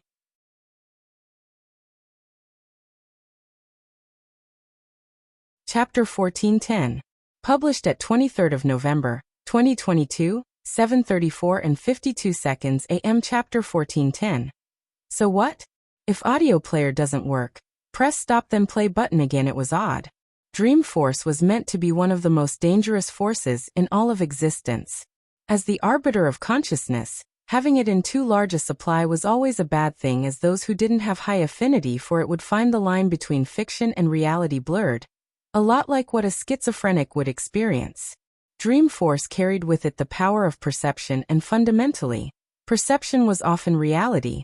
If someone had a dream about being invincible, they would wake up and this feeling would be gone. In addition, they would then be able to pick out all the oddities in the dream that should have made it obvious to them that it was one. However, if the dream force was cranked up, suddenly the line wouldn't be so obvious. The dream would become too real, too tangible. Then, you'd suddenly have a person jumping out of a building as a mere mortal in the real world, because they got it in their heads that they were invincible. The effects went beyond dreams as well. Just things as simple as thoughts, inclinations, biases, etc., could easily become too real to ignore. Suddenly, an opinion would become objective fact. A daydream would be reality. A hope would become certainty. Believe it or not, these would be the most benign effects of excessive dream force. Beyond this, one might sink into a forever coma, believing their dreams to be the new reality. And in the worst of cases, one's mind could collapse, forgetting how to function correctly, and thus leading to the most direct cause of death. Playing with consciousness was dangerous. Almost like playing with layers of irony. Eventually, if you went deep enough, you would lose the ability to tell where the joke started and where it ended. However, somehow, despite all these dangers, the spiritual was fine? This chapter upload first at novelbin.net. If you want to read more chapters, please visit novelnext.com to experience faster update speed. Visit novelbin.com for the best no_vel_read_ng experience. It was like Lionel's dream force was in a benign state. Despite being able to come out of his body now, he still wasn't able to use it to attack people or harm them. Lionel had known that his ability limited him in this way for a long time. In fact, even Lionel, who had reached Tier 5 and could project his dream force outward, couldn't use it to harm others directly either. He could only mold his dream force to shape reality and use said changes to attack his enemies. However, Lionel couldn't do that. Not to mention the fact he was fairly certain he hadn't been born a savant due to the existence of his lineage factors and his innate node. Right this moment, he still couldn't even begin to control this dream force. How was he supposed to manipulate reality if he couldn't even stop it from flowing outward? I need to change my approach, do something different. Lionel began to make a scan of his body, going through every vital sign and checking for any stages. But before he could even get halfway through the analysis, he froze. Whenever Lionel wanted to do in-depth analysis, he would always enter his dream world. Everything flowed faster there, and he was in control of every single variable. His models were vivid, his mind seemed to work at twice the pace, and it was easy to visualize everything. But never had his thoughts appeared in the real world like this. Lionel stood, stunned, a perfect replica of himself standing right in front of him. It was illusory and its skin was quite blue, but Lionel could see it, not with his mind's eye, but with his real eyes.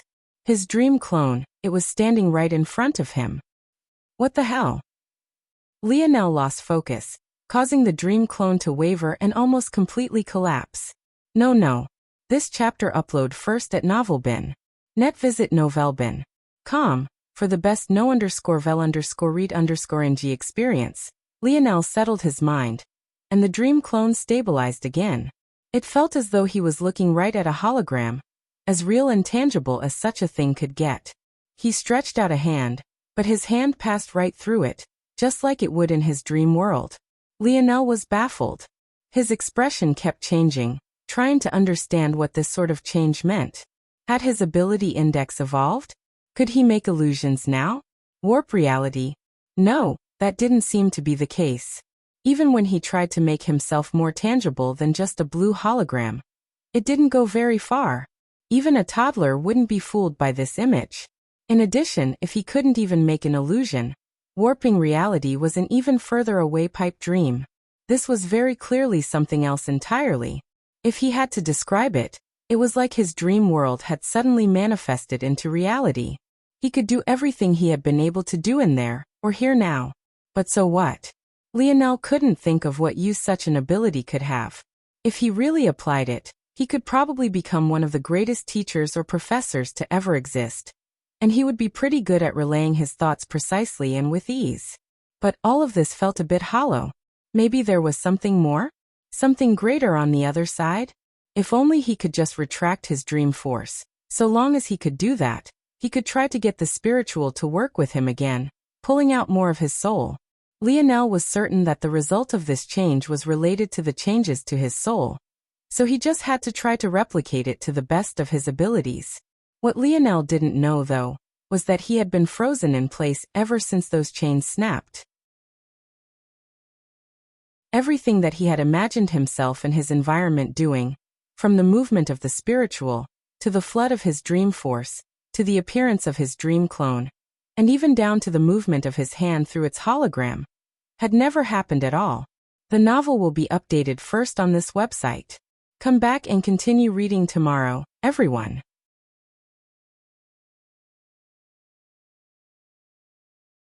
Chapter 1411. Published at 6th of December, 2022, 8:05 and 46 seconds AM. Chapter 1411. Perfectly if audio player doesn't work. Press stop then play button again. Despite the fact he had concluded that the ability was useless, Lionel was still fascinated by the feeling. There was something especially immersive about having all of his ideas and thoughts floating around him. It made it all more real, more tangible. Although Lionel had always been able to sink into his dream world whenever he wanted, the disconnect between it and reality was such that he was always keenly aware of his real Boda's place in the world. Because of that, he could never fully enjoy himself. As such, he had always kept his dream world to the bare minimum. White walls, pale and transparent dream clones. Even his dreamscape was nothing more than a skeleton of ideas, like jotted down notes only he could understand. When things were like this, though, Lionel felt more licensed to have fun. The world became overlapped with the vastness of space. His dreamscape became like constellations in the skies, its ideas connecting to form fantastical images and gorgeous picturesque scenes of legends gone by. His thoughts became organized into planets and their ecosystems, the trees carrying his thoughts, the waters carrying his streams of consciousness, the clouds becoming as fleeting and numerous as his daydreams. Lionel smiled. He didn't know why he hadn't done this before. Like this, everything seemed so much more beautiful. It connected in a way that surpassed what it had been capable of before, making his cold calculation feel a lot less like work and more like the masterful strokes of an artisan. Lionel became so lost in it all that his concept of time warped. It was only when he finally snapped out of it that his expression changed. How long had it been since he paid attention to what the spiritual had been doing? Just because the spiritual had powerful soul attacks, that didn't mean it was all they were capable of. They could just as easily attack with their bodies, or even make use of another one of their powerful abilities. Elemental manipulation. Lionel's eyes snapped open, trying to find the spiritual. Wait, weren't his eyes already open? Hadn't he been observing his dream world being projected onto the real world? Isn't that why he was so confident in losing focus a bit to begin with? After all, if his soul was useless, the spiritual couldn't do much that Lionel wouldn't be able to react to. After all, the both of them were in the fifth dimension. If the former had to attack physically, Lionel was sure that he could at least do something about it. But if his eyes had always been open, why did he suddenly open them? Wait, if he had opened his eyes, then why was he still seeing the same thing? Lionel's gaze turned cold. He should have known this would happen. His dream force couldn't affect others, but it could definitely affect him. That was the main purpose of his ability index to begin with, and precisely why Tier 4 was called Control. The fact that he couldn't control the outflow of his dream force should have already told him that it had surpassed the barriers that his affinity could control. However, he had actually been slow in realizing such a simple fact. The situation wasn't entirely bad, though. When others were lost in dream force, the most dangerous part was that they would become unaware. The fact that he knew that something was wrong already proved that he was beyond most people. The trouble was, even knowing he was trapped, he still couldn't separate dreams from reality. He couldn't even tell whether his eyes were open or not. There's something else here, something that he needed to deal with before he could find his way out. The situation outside seemed to only be getting odder. Lionel hadn't moved in several minutes, but the trouble was, neither did the spiritual. And it was then that it happened. This sent waves through the crowd, but the picture above was still frozen in place. Could it be that there had been a glitch in the Void Tower system, and Lionel was actually just fine? Aina sighed a breath of relief. She had been worried that the run-in with the spiritual had affected Lionel's real body. Her worries weren't unfounded. The reason why the spiritual was in the 5th dimension despite the fact that Lionel had already stepped into 6th-dimensional floors was because the elders of the Void Palace were worried that the shock would be too much otherwise. So long as it was just a simple image glitch, she could accept this. Now, she just had to wait patiently for Lionel to come out. However, what happened next was somehow even more astonishing than a first clear event. Heavy gravity, first attempt, all-time nouvelle bien. Hadn't Lionel just been tired? He had already been on his last legs, on the verge of collapsing. How did he clear the 11th floor? And setting a record that beat the previous by more than a minute. The crowd didn't know what to say. Cornelius didn't know what to say. It felt like they were the ones stuck in a dream, unable to extricate themselves. Floor 50. Floor 50. Floor 50 was where the 7th dimension began. The doors of the tower opened on the dawn of the 3rd day. A young man stumbled forward, but he lacked the strength to do much of anything. He tripped, his body falling forward. However, before he could hit the ground, a rush of fragrant wind assaulted him and swept him into a soft embrace. The young man didn't say a word, collapsing, his light snores ringing out just moments later. Aina held on to Lionel, her brows furrowed. Tears of blood ran down his face and caked his scalp, giving his hair a dark, redder hue than it usually did. His fingers dripped with blood. Slung over her shoulders, she could still hear the pitter-patter as they hit the hard ground. His chest was practically a gaping cavity, his ribs torn open and his beating heart thrumming for the world to hear as pulsing golden runes laced around it.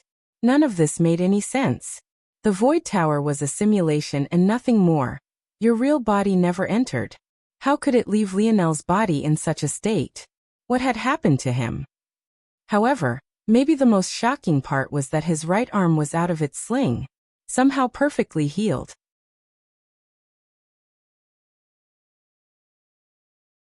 Chapter 1412. Published at 6th of December, 2022, 8:05 and 45 seconds AM. Chapter 1412, L. If audio player doesn't work, press stop then play button again. Aina brought out her axe, allowing it to hover in the air so that she could lay Lionel across its large blades. Although she could carry Lionel herself, because he was so much larger than her, she was worried about injuring him further than he already was by forcing him into an awkward position. As things stood, this was the best option. Aina turned back, somewhat frantically, feeling that Lionel's breath was far too weak, and it seemed to only be getting weaker. She didn't understand how things had ended up like this, but it simply didn't matter until Lionel was at least stabilized first. Do you know where I can get him help? Vega had ended up staying here the entire time. But the more she saw how attached to Lionel Aina already was, the more she felt that her dreams of claiming Aina for herself were slipping away further. At least not by any ethical means. Treatment isn't free. Vega replied. She wasn't wrong. Nothing in the Void Palace was free. There was a reason why the envoys sent to oversee the selection on planet Luxnix had been so eager. That time they spent, despite it technically being for work, was basically a vacation for them. The Void Palace was practically hell on earth for its students. There was nothing that didn't cost, and no small number of promising young talents had fallen because they couldn't afford medical treatment.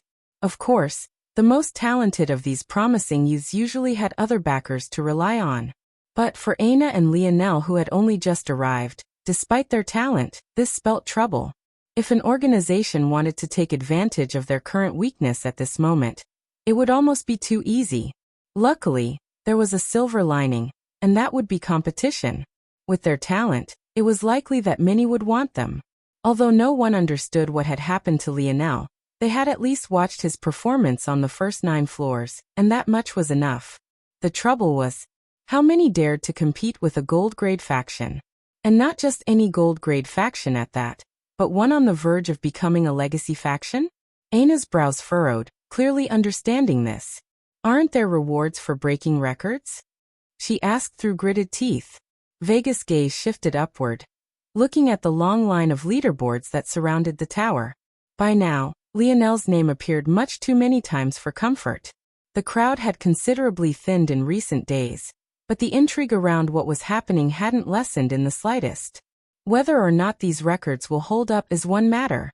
However, even if the Senate decides to keep things as is, leaderboard rewards are calculated by the month, and we happen to be right in the middle of one, with the next turn being a little more than 2 weeks away. Vega looked back. Why would they do that? You might be ignorant to what the 74th floor means, but others are not. I myself have only managed to climb to the 48th floor. Of course, that's also because I have not entered the tower in years, as I've been focused on other things, but I can still guarantee that the me of back then shouldn't need to lift a finger to defeat someone within the 5th dimension. As for those who have climbed to the 74th floor, they're all in the Senate, 7th dimensional powerhouses who dictate how things run here. Do you think they'll believe that someone of the 5th dimension was able to accomplish this? And on top of that, he's heavily injured, something that shouldn't be possible in the tower. It's obvious that something has gone wrong. If you're lucky, he'll be allowed a redo. However, considering what his father just did to the majority leader, I wouldn't bank on it. Aina's brows furrowed. His father. Obviously, she had no idea what had happened. But this matter had been the talk of the Void Palace until Lionel's matter seemed to have taken over. Unfortunately, it was exactly because of this that there was even less of a chance Lionel could get away with it. The Void Senate was definitely in the know, and the Unfettered Blade Party held all the power right now. It was already a dark enough time for spearmen in the Void Palace. As for Lionel, well, it didn't take a genius to understand that it might very well be worse. Vega didn't explain, instead choosing to talk about something else entirely. I won't take advantage of you, but I also won't help you for free. I have no obligation to. It's simple really, all you have to do is join my faction. The benefits I listed before will be the same, and I can also guarantee that once I enter the Void Senate, you will take my place and control the faction. N0VL next. Koimena's brows furrowed deeper. She didn't want to leave Lionel's side.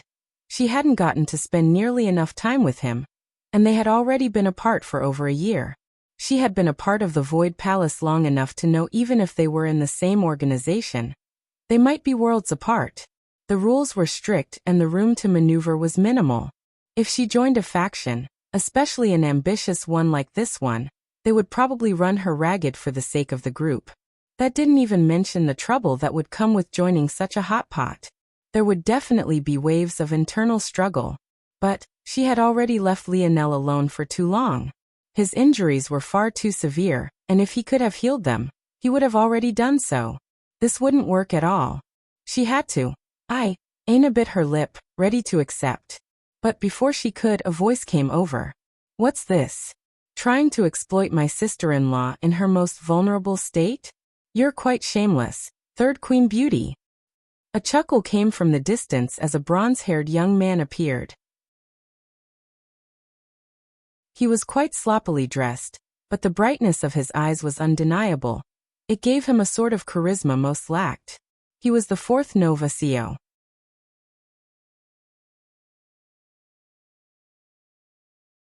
Chapter 1413. Published at 6th of December, 2022, 8:05 and 44 seconds AM. Chapter 1413. Interest if audio player doesn't work. Press stop then play button again. CEO was the very same Nova Oren and Zavnik had spoken about during their earlier conversations. He had gotten into the stalwart Polarm party a step later than First Nova, leaving him fighting for its scraps. But despite his supposedly desperate situation, one definitely couldn't tell by his demeanor that anything was wrong. His robes were in disorder, his hair was messy, but he still looked well rested and sharp. If anything, he was just too lazy to groom himself any better than he already had. Vega's eyes narrowed, looking back toward CEO with a sharp look. "Ai, don't look at me like that, I scare easily. Are you interfering with my business? Have you forgotten the lesson I taught you last time? Vega's gaze turned dangerous, her hair rippling about. She had already wasted several days here, and she was close to getting what she wanted. But now it felt like someone was snatching food she was just about to bite down on away. Seo sighed and shook his head. These are simply the lumps a romantic like me must take in pursuing love. I dared to bare my heart and I suffered for it. As a man, I can only respect your decision and move on. But why must you dig up my scars like so? Vega lost her patience, suddenly striking out with a palm. Seo didn't have a chance at all to dodge, facing the full brunt of it crashing into his chest. Clang. Oof. Seo stumbled several steps backward, coughing. Bronze runes flickered across his body. It was clear that while he had been slow to react in action, his runes still activated on instinct. Seo beat a fist against his chest, wheezing a bit. Good hit. Definitely solid. 8 out of 10. He raised up a thumb, giving Vega a sign for a job well done. It wasn't very surprising that Vega was actually much stronger than Seo. The trouble was that Seo was a bit shameless. Seo took Velasco as his idol, and his romantic life reflected that. He had already snagged several women from Vega's faction, and yet still somehow had the audacity to chase after Vega herself. It could be said that his face was quite thick. This chapter upload first at Novelbin. Net. If you want to read more chapters, please visit Novelnext.com to experience faster update speed. Normally, Vega wouldn't care about this. Her faction might have been female only, but she didn't monitor their relationships so long as it didn't interfere with their duties. The trouble was, this time it did. In fact, it could be said that about 20% of the strain of her faction currently was caused by this man here. Seo had managed to woo 2 of her 7 Valkyries, and they also happened to be 2 of the 3 or 4 most likely to succeed her. When they found out that they had both been with the same man, they became like oil and water. If they were both somehow on fire. Vega had managed to suppress much of these issues, and Aina felt like the perfect remedy to deal with this matter once and for all, but then this bastard actually dared to appear before her again. Seo coughed again, finally straightening up. Still, even if you're mad third queen beauty, I still have my duties as a big brother to fulfill. Vega's expression twisted with disgust.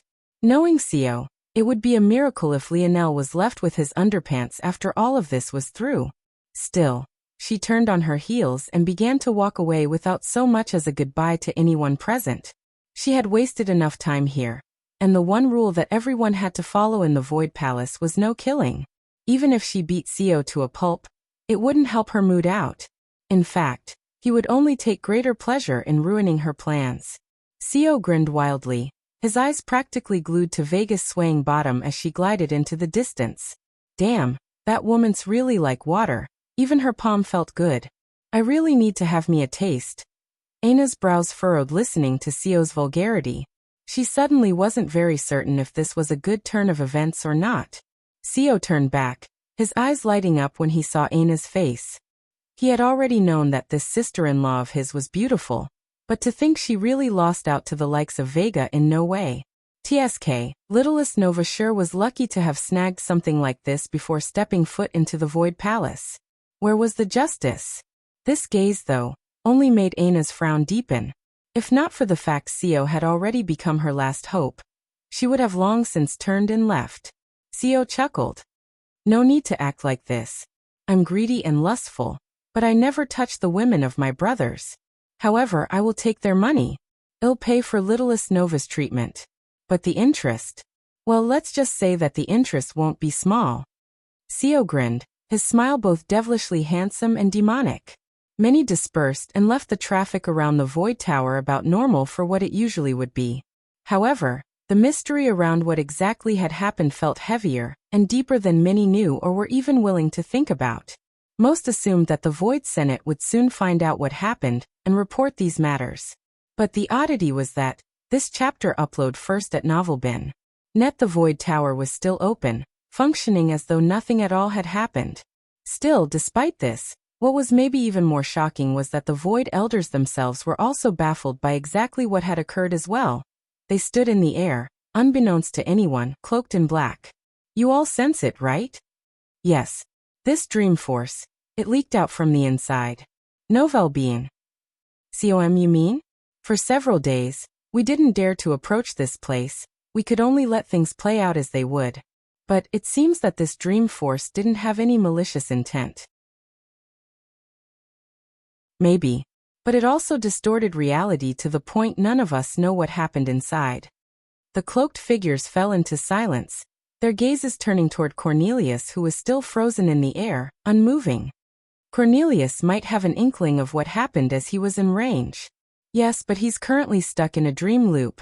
It will take him several months to pull himself out. Time might also not be the only price he pays. This isn't a normal application of dream force. It feels almost like a soul attack, like those under its influence were pulled in rather than the world around them distorting like usual. Another silence fell. What did Velasco do to this child? Someone finally asked. I don't know if even the likes of Velasco can do this. But what I do know is that this child is even more trouble than his father. So, those of you who've been colluding to stab the human race in its back, I hope you glide on the tips of your toes a bit lighter. Novel bien. Velasco's line seems intent on revenge. No one spoke a word as they gazed back and forth between one another. They had known that there were traitors among them for a very long time, but it was impossible to weed out exactly who it was.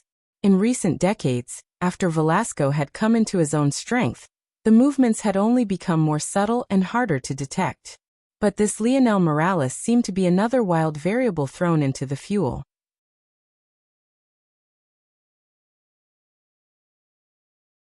Chapter 1414. Published at 6th of December, 2022, 8:05 and 42 seconds AM. Chapter 1414. Twice if audio player doesn't work, press stop then play button again. Leonel shot up, his body covered in cold sweats as he breathed heavily. When a normal person hyperventilated, maybe the worst thing that would happen was lighthead and some noise. However, when someone like Leonel did so, it was like the entire room had become infused with a raging tornado. Winds whipped into the surroundings, crashing against the walls and sending whatever was light enough to not remain anchored down spiraling into the surroundings. It took Leonel several moments before he realized he was no longer stuck, but the fear made his heart thrum. He couldn't be sure. Was this really the real world? Leonel looked down, finding Ana sleeping soundly on his lap. Even through all the commotion, she remained in a deep sleep. She sat in a chair by Leonel's side, leaning forward to rest her cheek on him. There was definitely more than enough room in bed for her to sleep by his side, but she must have been worried about him not healing properly. Seeing her sleeping so peacefully helped Leonel's heart rate to calm considerably. Bit by bit, his heavy breathing slowed and returned to a normal cadence. And 0VL next. What happened to me? Leonel's brows furrowed. He subconsciously checked over his body, but what he found was even more difficult to accept than anything he had put the crowd observing him through. It was so baffling that he almost couldn't accept it. Had he been in a coma for years? It was the only way he could explain what he was seeing. No, that didn't make sense.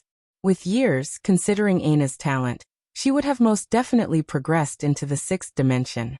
There was no way she would still be at the 5th.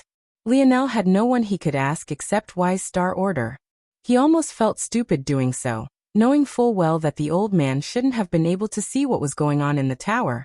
But something compelled him to do so anyway, feeling that he had nowhere else to turn to. Old man? What the hell happened to me? This chapter upload first at Novelbin. Net. If you want to read more chapters, please visit Novelnext.com to experience faster update speed. Leonel's question was met by a long silence.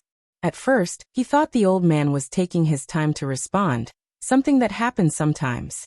But as the seconds ticked by, Leonel felt that there was something wrong. Where were the snide remarks? The sarcastic comebacks? The rain of insults? Leonel sent his mind into the segmented cube, and what he saw left him frozen. There was nothing. An empty, vast nothingness. No, this wasn't entirely true.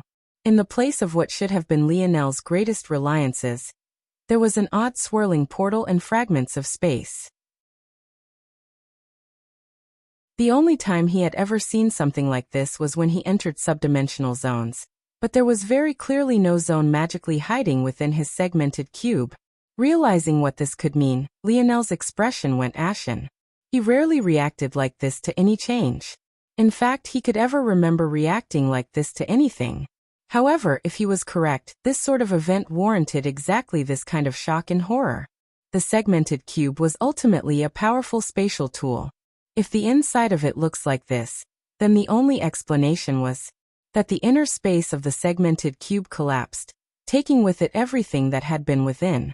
The bronze and silver tablet, the cleansing waters, the tentacle womb, wise star order, the two savants, and little black star. Novel bin Lionel's heart seized, his jaw clenching tight.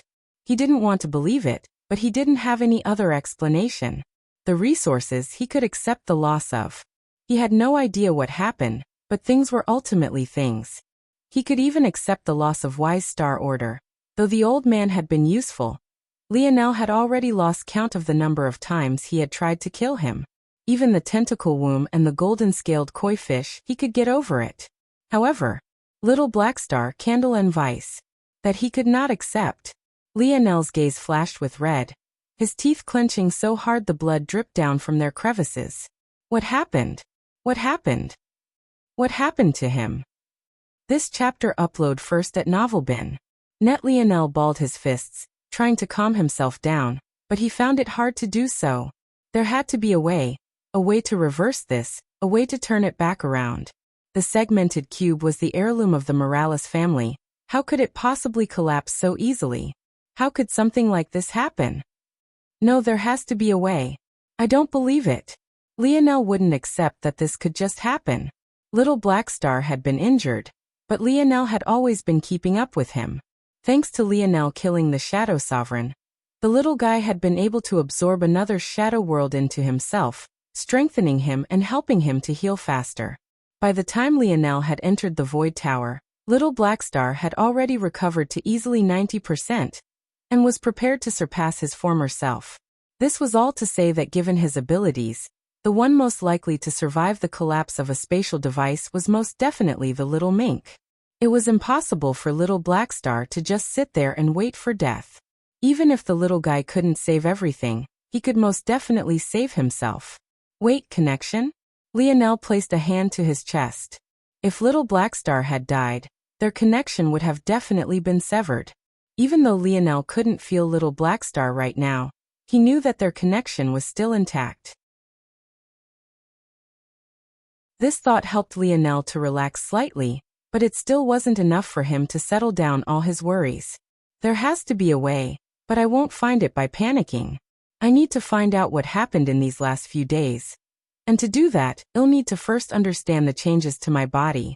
Maybe then I can get an inkling as to why the change was so drastic. The change wasn't just a little drastic, actually. The main reason Lionel had been shocked was because the snowy star owl lineage factor wasn't within him any longer. It had evolved. Twice.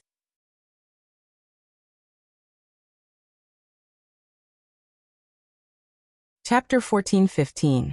Published at 6th of December, 2022, 8:05 and 41 seconds AM. Chapter 1415. Awakenings. If audio player doesn't work, press stop then play button again somehow. Without his control or consent, Lionel's snowy star owl lineage factor had become the starry-tailed fox lineage factor.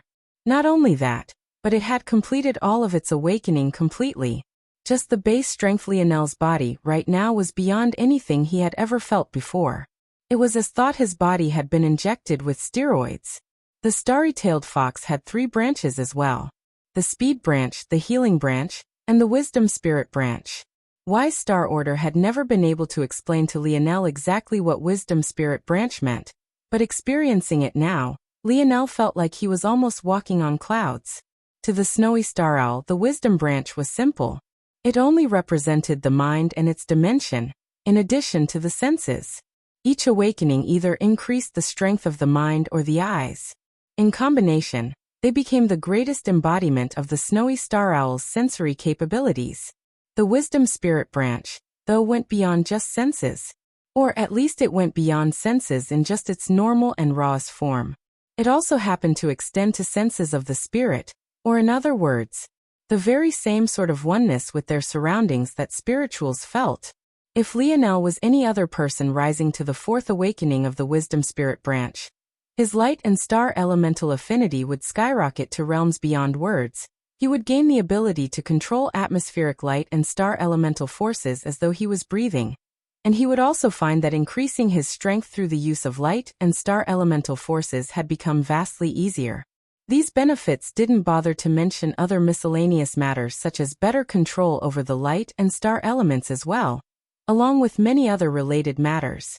Unfortunately, a seventh-dimensional lineage factor, even one that sat at the pinnacle of the world, wasn't enough to grant Lionel any of these benefits because, quite frankly, he already had them.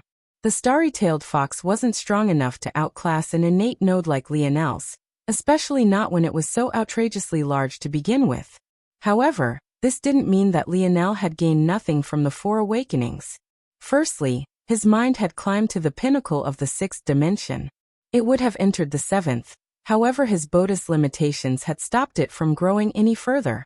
Even with all of said limitations, Lionel's split minds could only be counted on orders of hundreds of millions now. Secondly, and maybe Lionel's favorite benefit, Lionel could use light and star elemental force to replenish his tired mind. He didn't have to sleep if he didn't want to, but this wouldn't be what Lionel used it for. Instead, he was more interested in the fact that the state of fatigue his mind had reached before would be much harder for him to hit now, even if he was using his destruction runes. The third benefit was related to the third and fourth awakenings of the Wisdom branch. The first two awakenings elevated Lionel's mind to what should have been the pinnacle of the seventh dimension, and gave him the gaze of the starry-tailed fox. The latter worked similarly to the snowy star owl's eyes, but was much more potent, and even carried with it a dazing sort of effect that was similar to how Lionel's king's might worked. The third and fourth awakenings, though, were related to the namesake of the starry-tailed fox, their tails. Upon entering a battle state, long, large and illusory white tails would appear to Lionel's back. Each tail was like a powerful black hole, pulling in the exact sort of force it wanted and forming a domain with it. The starry-tailed fox had three tails: the tail of light, the tail of stars, and the tail of spirit. With them, Lionel could form a starry light domain, a starry star domain, and a starry spirit domain. From what Lionel could tell, the starry light domain was both defensive and evasive, working in tandem with the speed branch. The starry star domain was defensive and worked well to control a battlefield, especially if there were many enemies. The starry spirit domain was a sensory domain that elevated beyond internal sight. In addition, it also worked similarly to a spiritual medium, forming the illusory tail as its core. There were many things Lionel could think of using it for if he combined its effects with his mage core. The healing branch raised what Lionel had experienced with the snowy star owl to a completely different level. The first awakening granted his instantaneous recovery once again, but the potency was beyond imagining. Lionel had a feeling that this had to be what had healed his right hand, even though he couldn't remember using it. The second awakening granted him his passive healing factor, something that when stacked with a fully awakened wisdom spirit branch would hardly allow him to get nicked without instantly healing. Though this reality only made the fact that he had been so heavily injured to begin with even more baffling. The third awakening granted him access to the starry-tailed fox's bestial transformation. Though he had never seen it, he could probably guess what it would look like. And 0VL next. Finally, the fourth awakening amplified everything to its extreme, allowing him the ability to once again use instantaneous recovery once a day. As for the final speed branch, Lionel had grown numb enough to not continuously feel shock, but he could already feel that his speed was mind-numbing. The final awakening of the speed branch when fused with the starry light domain practically gave Lionel instantaneous teleportation abilities. Matched with his mind, so long as his stamina kept up, Lionel truly couldn't see how anyone below the sixth dimension could last a few rounds against him. Well, maybe aside from this masochist girlfriend of his. After going through all of this, Lionel managed to calm his heart a bit. But as fast as his mind was now, it was only a matter of time before he stumbled into a new problem. One heirloom seemed to be completely ruined. So what about this other? Lionel slowly turned his attention to the spear domain ring. his heart trying to beat out of his chest. He had hardly sent his mind toward it when his pupils constricted.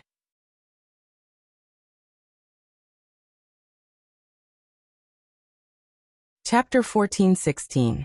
Published at 6th of December, 2022, 8:05 and 39 seconds AM. Chapter 14:16. Spatial destruction. If audio player doesn't work, press stop then play button again. The spear domain ring looked as though a hurricane had rampaged through it. Spear peaks had been flattened. Spears that managed to survive the carnage had been ripped out of the ground and wildly strewn about. And it might have been a figment of Lionel's imagination, but it also felt like the rumbling storm above was also far more violent than it ever had been before, as though the entire domain had been provoked. Arcs of thick black lightning continuously rained down the tallest peak in the distance. The scene half left Lionel in a trance where he couldn't take his eyes off of the magnificence, and another half of him felt as though the lightning was crashing into his mind, threatening to tear him apart piece by piece. This scene made Lionel realize that what happened to his segmented cube couldn't have possibly been a coincidence. Whatever happened while he was out happened to both. But this realization made something else settle in for Lionel, his mind sparking and his thinking speed heading into overdrive. This opens up a separate sort of possibility for what might have happened to the segmented cube. Originally, if I had to guess what happened to it, I would have assumed that it was related to however I ended up injured. The Void Tower was supposed to be a virtual trial. However, if the change to my mind somehow allowed my dream force to mess with that process, then the lines between virtual and reality could have blurred. If I was forming a virtual reality simulation in the dimensional verse, I wouldn't use technology. The obvious choice would be dream force. If manipulated properly, you could make things as realistic as you wanted them, and rely on the processing strength inherent to the human mind to deal with it all. But let's say that barrier is breached. If you're toying with that line, then injuries would theoretically be the obvious result of crossing a safety line that shouldn't be crossed. That doesn't exactly explain how what should be illusions could injure me, but the answer to that isn't exactly important right this moment. What is important is that if that line was crossed, what else would distort? I would assume that fundamental laws related to gravity, electromagnetism, and especially space would be the first to distort. And in the case something like that happened, wouldn't the segmented cube obviously collapse no matter how high grade of a treasure it was? Even as his mind worked at warp speed, Lionel did the only thing he could to check this: the spatial bristle rings. Most of the spatial bristle rings Lionel had been traded in for points, but he had kept just one on his person in case of future issues. But when Lionel looked at the finger he had kept it on, as expected, it was no longer there. Lionel could imagine that if the space of a spatial bristle ring collapsed on his finger, it would have most definitely taken his finger and most of his hand with it. But here was his hand, perfectly fine. This isn't the first time I've dealt with warping spatial rings either. Whenever you take a lower-level dimensional ring into a higher one, the space within shrinks. When you take it back to a lower-level dimension, the space within increases once again. The spatial rings are always responding to their environments. The theory is sound. But that is just the first step. The next logical step is how? I didn't think about this earlier because I let my emotions get the best of me. But any collapsing space is not some quiet event. The casing around it would definitely suffer as well. But why is it that the segmented cube is still perfectly shaved into a jigsaw-like finger glove? The only explanation is that someone or something stabilized it and protected it. There was only one thing that Lionel could think of that could possibly do this. The image of an illusory little girl came to mind. Novel top one. Or if the segmented cube had an AI of sorts protecting it, what would that AI decide to do in the case that Lionel's actions placed it, and everything it protected, in danger? The obvious course of action would be evasive maneuvers. Now the question was, how could he get it to come back? One problem at a time. Lionel's gaze narrowed, turning his attention back to the spear domain ring. It was clear that whatever hardship the segmented cube had been forced into, so too had the spear domain gone through. But rather than the spear domain folding or running, it fought back and eventually managed to stabilize its space. The result of that, though, was a far more volatile and dangerous world, not to mention the destruction of many spears. The good news was that many of these spears would be able to heal themselves in time. However, the bad news was far heavier. For one, the difficulty of crossing through the spear domain had increased far more than 1,000-fold. Lionel had been standing within the black-grayed region of the ring just now, and yet he still felt like his mind was about to collapse. Usually, he appeared in the last place he had left, but seemingly sensing his weakness and protecting him, the spear domain had shuffled him all the way back. Secondly, due to this change, Lionel lost access to even the quasi-bronze spears he had been fond of. This wasn't because they were being repaired, as some had still managed to survive. It was because he quite literally could not reach them. Lionel had gone from being able to enter the silver-grade region to not even being able to freely walk throughout the black-grade region, let alone calling out his quasi-gold spear. He would be hard-pressed to claim a black-grade spear from the ones around him.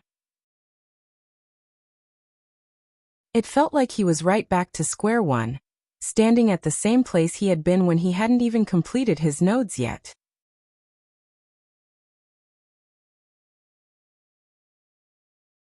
Chapter 1417.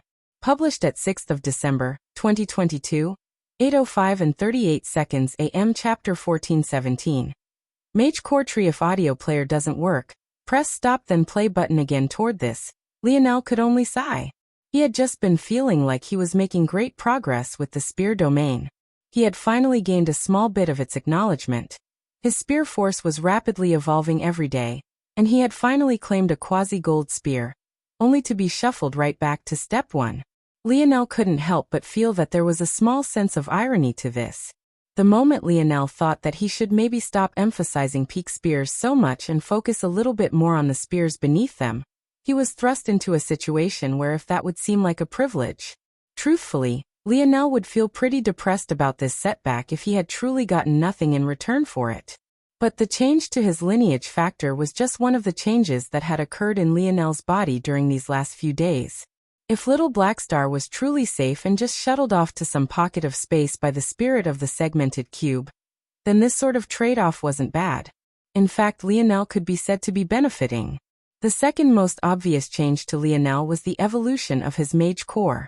Although he couldn't understand what had happened, it almost felt as though an answer to everything he needed was already engraved onto his heart. And 0VL next.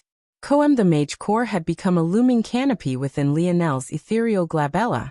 If one was looking from afar, it looked a lot more like an entire forest than a singular tree. Lionel almost couldn't believe it when he saw it again for the first time. The mage core had lost its petals and flower-like characteristics. Instead, it had become an enormous tree with countless millions of leaves and branches. However, what was truly special was the fact that these leaves were multicolored, each representing a different element and each engraved with a rune. These runes looked completely different from the ones Lionel had seen on the blue apes he fought on floor 9, but the feeling they gave off was practically identical. It was an esoteric sort of feeling, as though they were elevated in being and worth, touching upon something Lionel couldn't quite understand fundamentally, but could somehow still grasp.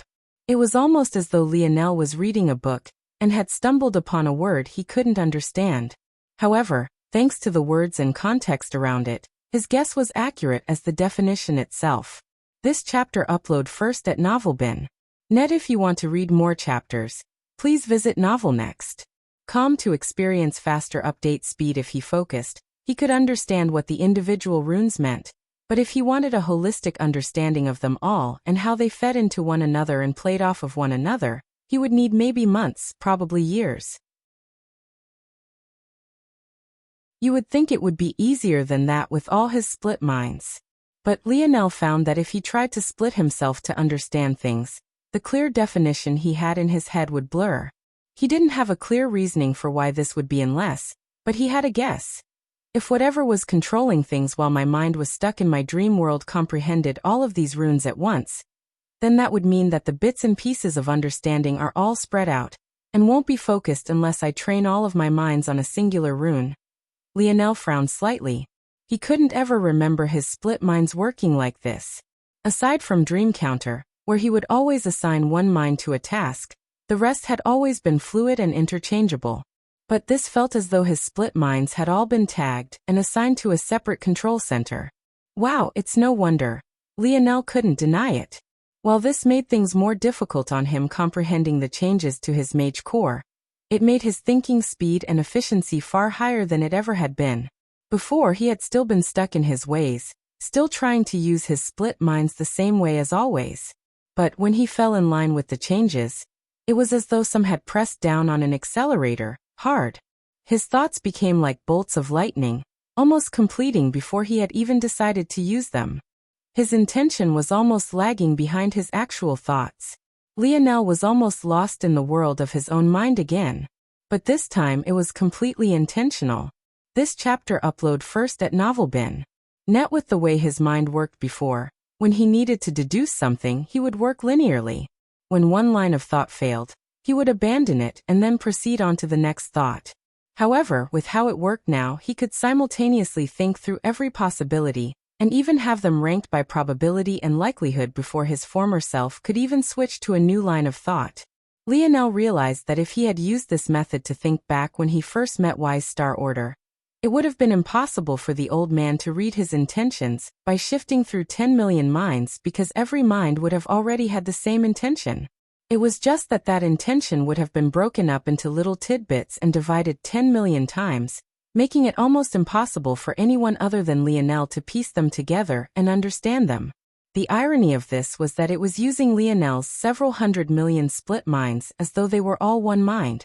And somehow that still made it all more efficient. Lionel took a deep breath. Even if I can't understand my mage core entirely though, the result is almost too obvious. Lionel reached out a hand and force surged toward him as though it had a mind of its own. He could always do this. However, he had never been able to replicate this feat in a world of dense anarchic force. Most of Lionel's ability to use atmospheric force was locked away in this place. Even the golden-scaled koi fish could only pull in force fused with anarchic force. But right now, so long as it was an element found on his mage core, Lionel could force it toward himself, ignoring all the anarchic force around him. Suddenly, the air sparked and a ball of red-gold flames formed and began to rotate upon Lionel's palm. Scarlet Star Force. Not just any Scarlet Force, but fifth-dimensional Scarlet Star Force.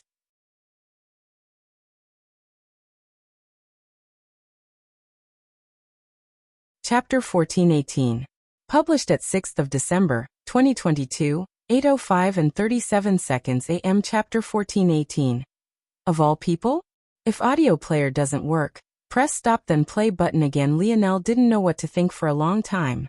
This force, this very same force that had been the bane of his existence ever since he had awakened it, was now sitting obediently in his palm. Lionel knew it was lacking in many ways.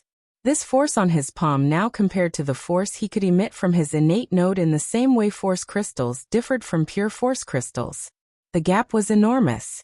However, it was still with this very same force that Lionel had wiped out a troop of three-finger cult members, and then proceeded to toy with a variant invalid, as though each was no more than an ant. And now, he could suddenly use as much of this force as he wanted. To say that this change was huge was an understatement. Lionel quickly snuffed out the flame, realizing that Aina was beginning to sweat beneath the heat. If not for her, he might not have realized something was wrong until the walls began to melt. If this wasn't a seventh-dimensional world, the air would have already heated enough to combust everything around it into a hail of flames. The force on Lionel's palm shifted. He went through water force, spatial force, light force, star force. He even managed to gather enough earth force that he could influence the ground beneath him a bit. Though none of these were as exaggerated as the formation of a ball of scarlet star force, Lionel could still tell that the strength behind each force was far more than it had been in the past. And the only possible explanation was the runes that made up the leaves of his mage core. Lionel summarized the next few changes to his body quickly. His fourth-dimensional innate node, the very one he had taken back from Miguel, had found a home in his left kidney. An odd sort of dream force barrier wrapped tightly around it. Lionel hadn't noticed it at first due to its small size, but after a diligent scan he couldn't possibly miss it. Lionel felt that he could puncture this dream force barrier whenever he wanted as his dream force affinity seemed to have finally returned to him, but he didn't do it. This dream force barrier seemed to make the innate node ignorant to the fact it had returned to his body. This allowed him to benefit from having true Scarlet Star force circulate throughout his body without the drawbacks. When Lionel was ready for it to evolve, he felt that he could just remove a layer of the barrier, allowing it to grow in size. Like this, Lionel could get the benefit of the accelerated growth of one innate node and the steady growth of another. He had a feeling that this would greatly help his comprehension as he watched the destruction runes grow naturally. The next change he noticed was in the number of destruction runes he had comprehended. But since these were fused with his mage core, he left alone. The final change, however, was one that left Lionel speechless once again, something that had happened far too often today. Lionel waved a hand. The world around him seemed to distort, delicate sparkling lines of blue coming together until they formed a perfect cube. Everything about the hologram was exact. There was a 0% margin of error, completely unrealistic even to the standards of the higher dimensions. Without fail, every side was exactly 4 inches long, not a measure more, not a measure less. However, the most shocking thing was that this image had been projected from Lionel's mind. The first thing Lionel did when he noticed this was panic again. Had he been flung back into a dream world without his knowledge? But after a moment, he calmed again. No, this wasn't a dream world. This was definitely the real world. There was no doubt about it. But he had gained the ability to project his dream force. No, it isn't like that. Within the confines of my starry spirit domain, I can project dream force. However, outside of it, I cannot. Even within the range of my internal sight is impossible. It only seems to be something I can accomplish within this domain. Without his tail active, Lionel's starry spirit domain was barely a foot out from his skin. With it active, it had a radius of about 5 meters. Whatever change this sensory domain had allowed, it became like an extension of Lionel's dream world. Lionel had known there would be a lot to explore when it came to this new domain of his, but he hadn't expected to stumble upon the first discovery like this.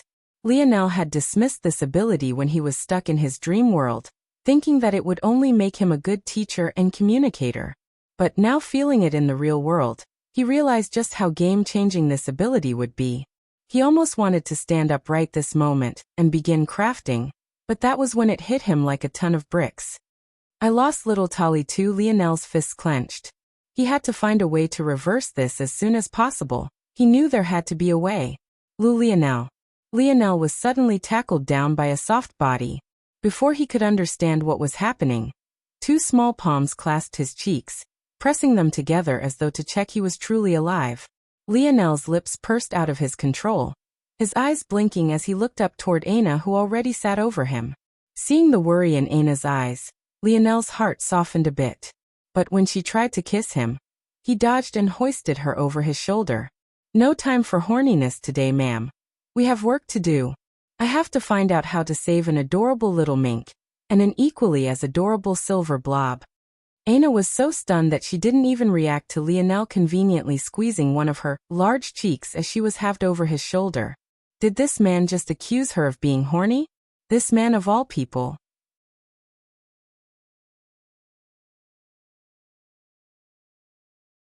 Chapter 1419. Published at 6th of December, 2022, 8:05 and 35 seconds AM. Chapter 1419. Void contract. If audio player doesn't work, press stop then play button again. Soft.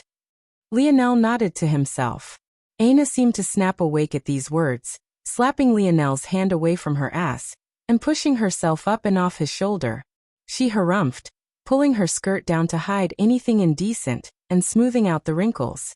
Once she was finished, she gave Lionel a nice, long glare.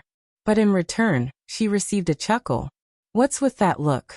Weren't you just happy to see me? Not anymore. Oh, if I give you a kiss, will it make you feel better? No one wants your kiss, Aina spoke, waving a hand and walking out in front, ignoring Lionel. Lionel laughed, swiftly catching up and taking Aina's hand. Though she put up some mock resistance, she eventually stopped. It was all too easy to tell the difference. With her strength, shaking off his hand if she really wanted to wouldn't be difficult at all. Where is this place? Lionel couldn't help but notice that this place was particularly white.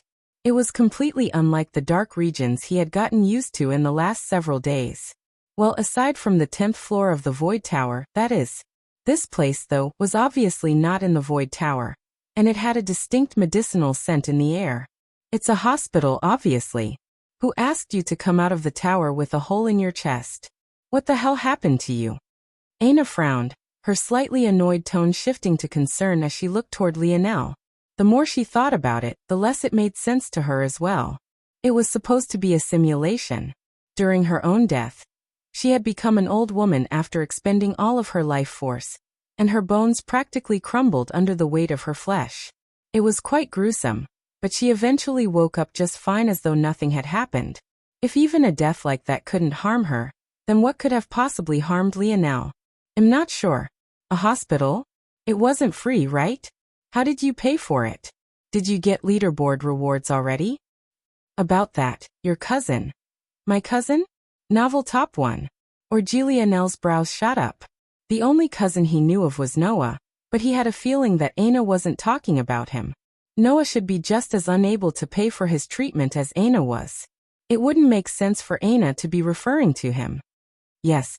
His name was Sio. He said he was the 4th Nova. Lionel's eyes narrowed. The 4th Nova. Though there were over 1 billion recognized to be among the Morales family's Nova generation, the only ones who gained numbers and titles like this were the 7 who had awakened both lineage factors. What did he ask for in return? Lionel still had the segmented cube and the spear domain with him, so it was obvious that his cousin hadn't asked for them. Though even if he had, Lionel doubted the spear domain would leave him. As for the segmented cube, it seemed to have a spirit of its own. However, in its current state, it was just an empty shell anyone could take for themselves. Regardless, 4th Nova hadn't taken it either. He said that you owe him one favor, and he wants 10% interest compounded daily. He made me sign a void contract, which is apparently a legal document overseen by the Void Senate. Any disputes are handled through the Senate or its branches. Lionel felt uneasy hearing these words. The interest alone was ridiculous, but the favor sounded. Lionel didn't believe that Aina would ever make him return a favor that was too ridiculous, so there were definitely stipulations. But as for what they were, he didn't know. Can I see the contract? Aina handed over what looked like a pendant without its necklace to him after hesitating a moment, and his starry spirit domain acted all on its own. Its information was displayed before him, and he read through it all in the blink of an eye. But by the time he had finished, his expression was as dark as the Void Palace's usual environment. He realized now why Aina had seemingly hesitated, even if just for a moment. The collateral for this contract was essentially Aina's life. Even though the Void Palace didn't allow death, slavery was another matter entirely. If Lionel couldn't fulfill the contract within a month's time, Aina would be forced to work under Sio. Lionel's mother had already been here for over 20 years, and she still couldn't leave the Void Palace freely. This meant that even if this contract was only observed within these walls, something that was unlikely to be true to begin with, that Aina would be stuck fulfilling this contract for at least that long. And considering the fact the Void Palace, and by proxy the Void Senate, were the most powerful existences in the human domain, even leaving this place didn't mean that you could ignore a contract witnessed by them. This much alone was more than enough to piss Lionel off. Aina was unaware, so he didn't blame her. But so long as he held on for just one more day, he could have completely healed himself after his recharged.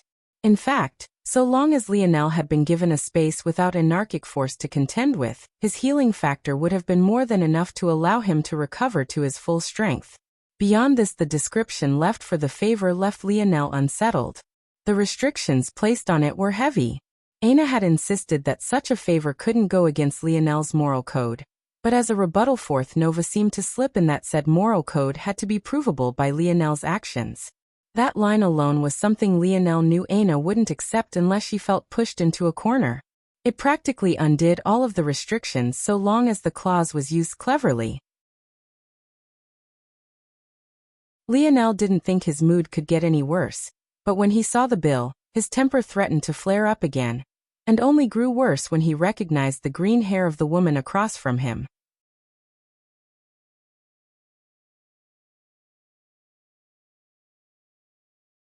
Chapter 1420. Published at 6th of December, 2022, 8:05 and 33 seconds AM. Chapter 1420. A month. If audio player doesn't work, press stop then play button again. Anna's frown was even deeper than Lionel's. Her palm pressed down hard on the counter, applying enough pressure to make the marbling tremble. And yet, her voice was as calm and cold as ice. Golden glow root. White azala oak. Silkworm grass. These are all fifth-dimensional herbs priced at barely a few dozen kilograms of herb Oregon itchweed. Crimson hair skunk root. Queen spruce bushel. Poison thistle plum. These aren't even medicines, they're quite literally poison. I wouldn't have allowed you within a mile of him if you had entered with these things. Do you take us for idiots? The green-haired woman continued to look toward them, not looking away in the slightest. There wasn't a hint of embarrassment on her face. The price is as stated. 1,029,293 void points and 2 void merits. Anna's irises flashed with a golden glow. The marbled counter cracking. The green-haired woman looked down at the result, her eyes narrowing. It took far more than just a bit of strength to cause such a thing to happen, especially when there was no wind-up. The price is now double. The green-haired woman reached forward with lightning speed to take back the invoice, catching Anna off guard. But before she could succeed, she found her wrist lightly gripped. The strength wasn't too strong, and it could even be said that the hold on her hand was more comfortable than not. And yet, she couldn't seem to budge even a single inch. Her name was Rosamond, I believe. Is that right? Lionel said lightly. This chapter upload first at Novelbin. Net. If you want to read more chapters, please visit Novelnext. Calm to experience faster update speed. His anger seemed to have vanished into the wind. Rosamond was the very same woman who had manned the medical center at Village 0012. Truthfully, Lionel hadn't done much of anything to her. In addition, after displaying the strength he had during the true selection, and subsequently within the Void Tower, even if what he did past Floor 9 was ignored, he had already proven himself to be more than worth of the amethyst token. And 0VL next. Come in doing that. The reason Rosamond should have had for being disgusted with him should have likewise vanished. But it seems that Rosamond was the type of person who didn't like to take losses. Lionel had left her medicinal center alone because he didn't want to be the reason other people didn't get treatment, but she had taken his actions to be out of fear of her. So he had blatantly stated that if she ever became the reason one of his friends or brothers couldn't get treatment, he wouldn't care about the Void Palace's rules and would directly kill her. Clearly, she had taken these words very personally, even to the point of trying to retaliate in this way. With the way the Void Palace worked, everything run on the power of its students. There was a reason why Vega could offer Anna free discounts from stores, and that was because they were controlled by her faction to begin with. Every establishment was either owned by a faction or an individual student. This was for an obvious reason. They were raising the future leaders of the human domain, and as such, treated them with the proper freedom, within certain parameters, of course. So long as they remained within the Void Palace, didn't have children and didn't kill, they could practically do as they pleased, all the way up until even running the daily functions of the Void Palace through the Void Senate. These rules weren't too oppressive at all. They had to stay in the Void Palace so that they could constantly be under a state of duress and training. If they could leave as they pleased, who would choose to remain here? By then the effectiveness would plummet. As for children, they couldn't have little brats running around the Void Palace, right? And killing was an even more obvious measure that protected everyone from being pushed too far. However, it was also because of this approach that this was happening at all. This chapter upload first at Novelbin. Net. Inwardly Lionel smiled. He didn't believe that only this family controlled all of the hospitals and medical centers of the Void Palace. There were definitely others. Signs pointed toward the fact that CEO had brought Anna and him here on purpose, knowing the prices would be inflated. As for how he knew that Lionel had a grudge with Rosamond, that was something that Lionel would have to find out on his own. Still, it was clear that this fourth cousin of his was schemer. It was just unfortunate that he had already touched past Lionel's bottom line because as of this moment, he was playing with Anna's life. However, Lionel managed to keep his calm, sliding the invoice off of the table and taking it into his hands. He didn't care for the green-haired woman's answer to his question. He already knew the truth. This is the invoice, huh? I'll be taking my copy. Be sure to charge that to that cousin of mine. Lionel handed the invoice to Aina. Since he didn't have a spatial ring anymore, he'd have to rely on this girlfriend of his. As they walked out, his mind was spinning. There were too many loopholes in the contract. Just with a glance, he could see dozens. If Seo was determined to take advantage of them, he could do so. In fact, he could just hide for the next coming month and show up 31 days later claiming that Lionel never paid him, using that as an excuse to sweep Aina away. With this contract, Seo could even go as far as to force Aina to fight in the air wars for him. While killing amongst heirs was prohibited, killing the helpers of heirs was a different matter entirely. If not for this, why would Valiant Heart Mountain have been so scared to participate? Or there was the possibility that if his mind was more sinister, Lionel shut his mind down from continuing down that path as quickly as he thought it, but with his current thinking speed, he had already plunged down a seemingly endless rabbit hole. The more he considered it, the more enraged he would become. There was only one option. He had to find a way to void this contract. And for that he needed to read the rules. To make matters more difficult, he needed a method that didn't rely on the Void Senate, and he only had a month to both find it and put it into action. The novel will be updated first on this website. Come back and continue reading tomorrow, everyone.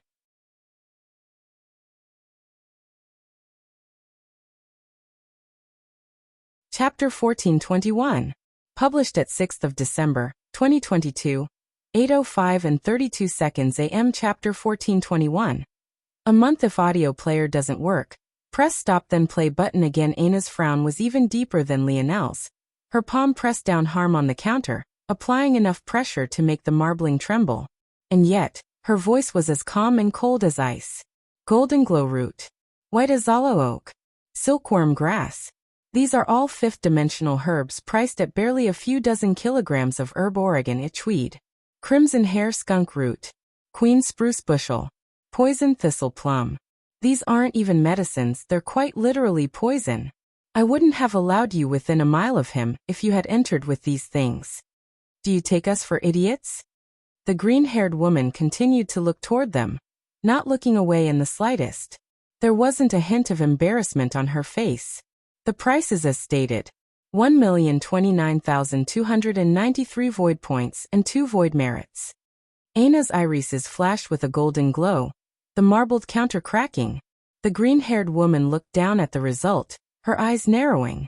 It took far more than just a bit of strength to cause such a thing to happen, especially when there was no wind-up. The price is now double. The green-haired woman reached forward with lightning speed to take back the invoice, catching Aina off guard. But before she could succeed, she found her wrist lightly gripped. The strength wasn't too strong, and it could even be said that the hold on her hand was more comfortable than not. And yet, she couldn't seem to budge even a single inch. Novelbin, her name was Rosamond, I believe. Is that right? Lionel said lightly. This chapter upload first at Novelbin. Net. If you want to read more chapters, please visit novelnext.com to experience faster update speed. His anger seemed to have vanished into the wind. Rosamond was the very same woman who had manned the medical center at Village 0012. Truthfully, Lionel hadn't done much of anything to her. In addition, after displaying the strength he had during the true selection, and subsequently within the Void Tower, even if what he did past Floor 9 was ignored, he had already proven himself to be more than worth of the amethyst token. In doing that, the reason Rosamond should have had for being disgusted with him should have likewise vanished. But it seems that Rosamond was the type of person who didn't like to take losses. Lionel had left her medicinal center alone because he didn't want to be the reason other people didn't get treatment, but she had taken his actions to be out of fear of her. So he had blatantly stated that if she ever became the reason one of his friends or brothers couldn't get treatment, he wouldn't care about the Void Palace's rules and would directly kill her. Clearly, she had taken these words very personally, even to the point of trying to retaliate in this way. With the way the Void Palace worked, everything run on the power of its students. There was a reason why Vega could offer Aina free discounts from stores, and that was because they were controlled by her faction to begin with. Every establishment was either owned by a faction or an individual student. This was for an obvious reason. They were raising the future leaders of the human domain, and as such, treated them with the proper freedom, within certain parameters, of course. So long as they remained within the Void Palace, didn't have children and didn't kill, they could practically do as they pleased, all the way up until even running the daily functions of the Void Palace through the Void Senate. These rules weren't too oppressive at all. They had to stay in the Void Palace so that they could constantly be under a state of duress and training. If they could leave as they pleased, who would choose to remain here? By then the effectiveness would plummet. As for children, they couldn't have little brats running around the Void Palace, right? And killing was an even more obvious measure that protected everyone from being pushed too far. However, it was also because of this approach that this was happening at all. This chapter upload first at Novelbin. Net inwardly Lionel smiled. He didn't believe that only this family controlled all of the hospitals and medical centers of the Void Palace. There were definitely others. Signs pointed toward the fact that Sio had brought Aina and him here on purpose, knowing the prices would be inflated. As for how he knew that Lionel had a grudge with Rosamund, that was something that Lionel would have to find out on his own. Still, it was clear that this fourth cousin of his was schemer. It was just unfortunate that he had already touched past Lionel's bottom line because as of this moment, he was playing with Aina's life. However, Lionel managed to keep his calm, sliding the invoice off of the table and taking it into his hands. He didn't care for the green-haired woman's answer to his question. He already knew the truth. This is the invoice, huh? I'll be taking my copy. Be sure to charge that to that cousin of mine. Lionel handed the invoice to Aina. Since he didn't have a spatial ring anymore, he'd have to rely on this girlfriend of his.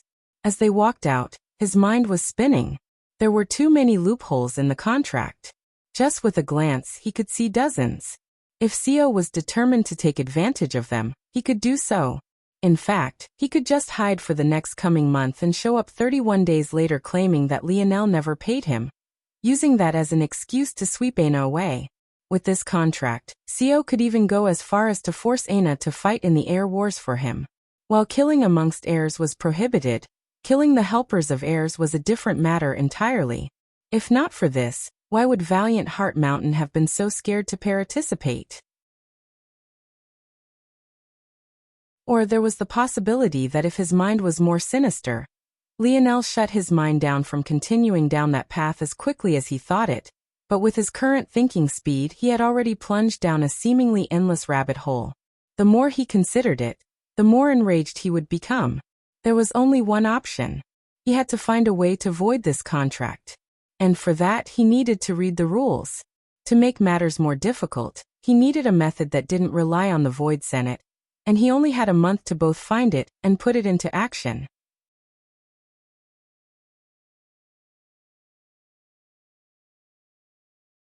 Chapter 1422.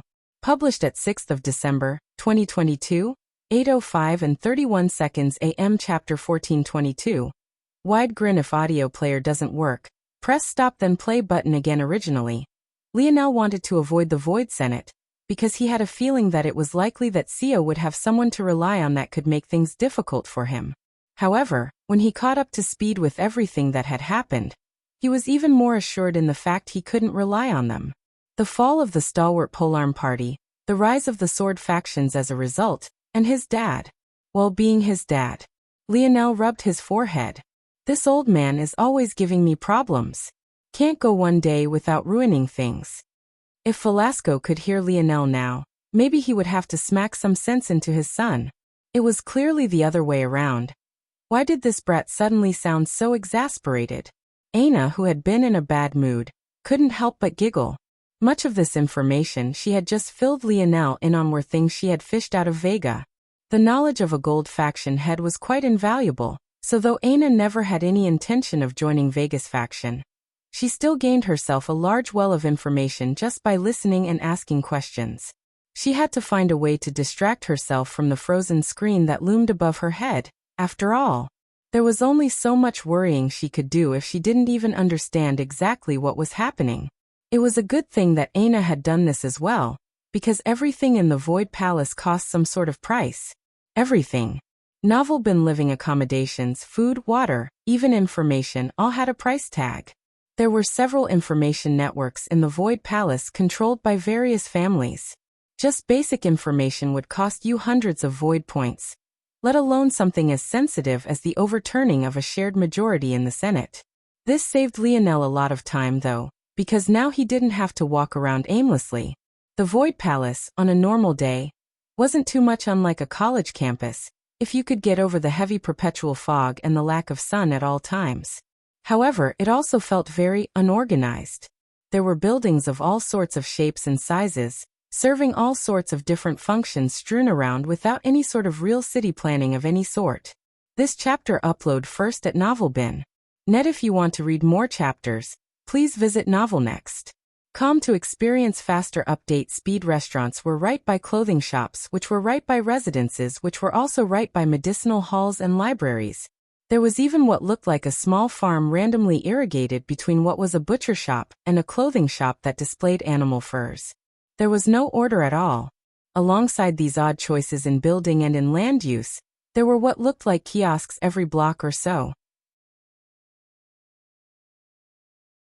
Aina told Lionel that those were locations to exchange void points for things from a virtual library of sorts. But the situation was more complicated than that. Apparently, according to Aina, there were zones. The level of the void point kiosk would be decided by the level of the zone. This meant at lower level zones, you could only trade for things of a certain level, barred off from higher levels. These zones were mostly divided into the level of students that could enter them, and there were further special zones controlled by factions as well. Regardless, outside of the lower class zones which could be entered for free, higher class zones with better accommodations, and assumingly better city planning than this, all cost void points to enter as well. This zone, what is it? Well, Aina bit her lip, looking away. It's the lowest class quadrant zone there is.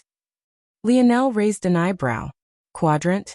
Oh, did I not climb high enough to make it to Galaxy? That's unfortunate. Lionel didn't really know what happened after he got trapped, so he just assumed what must have happened. He thought that Aina's reaction was to spare him from the embarrassment. In truth, he didn't like the fact he had failed, but the experience with Amory had already forced him to humble himself a bit. He still didn't like the fact he had to use his bow that day. No, well. Aina took a breath and just explained what happened. Lionel's brows jumped when he heard he had climbed to the 74th floor. How was such a thing even possible? There should be something wrong with the tower, right? Maybe his dream force had affected its output. This chapter upload first at Novelbin. Net. This was the best explanation Lionel could think of. There was no way he could output 7th dimensional power. If he could, he might as well forget all of this and start conquering the human domain right away. Ah, so it's like that, Lionel sighed. Someone had come to bring Aina her verification as a galaxy-ranked disciple while he was in a coma. But when Aina asked about Lionel, the person only shook their head, not having an answer. It was likely that the higher-ups were still deliberating on what exactly had happened. So as of now, let alone a galaxy rank, Lionel didn't technically have any rank right now. Lionel couldn't blame them. Even he didn't believe he had climbed to the 74th floor, so why would others? Lionel suddenly came to a grinding halt, his eyes flashing. And then he grinned like a madman. Aina, who had continued to walk ahead, paused when she realized Lionel's arm was tugging at her hand. Lionel? Are you alright? Seeing Lionel grin when she knew that he would usually be sad in this sort of situation made Aina a bit worried. Was his head alright? If I'm right, I just found our loophole. Lionel's grin widened. Even if this didn't get Lionel out of the void contract, he was certain that there was some rule or loophole he could take advantage of in his current rankless state. He just had to find what that rule was. And if he was even luckier, this much would be enough to void 4th Nova's void contract with Aina. Aina, bring me somewhere where we can read all of the Void Palace's rules in excruciating detail. I'm sure there has to be a place like that. Aina blinked and then nodded slowly, thinking of a place.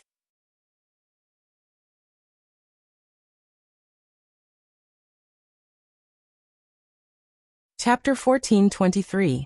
Published at 6th of December, 2022, 8:05 and 30 seconds AM. Chapter 1423.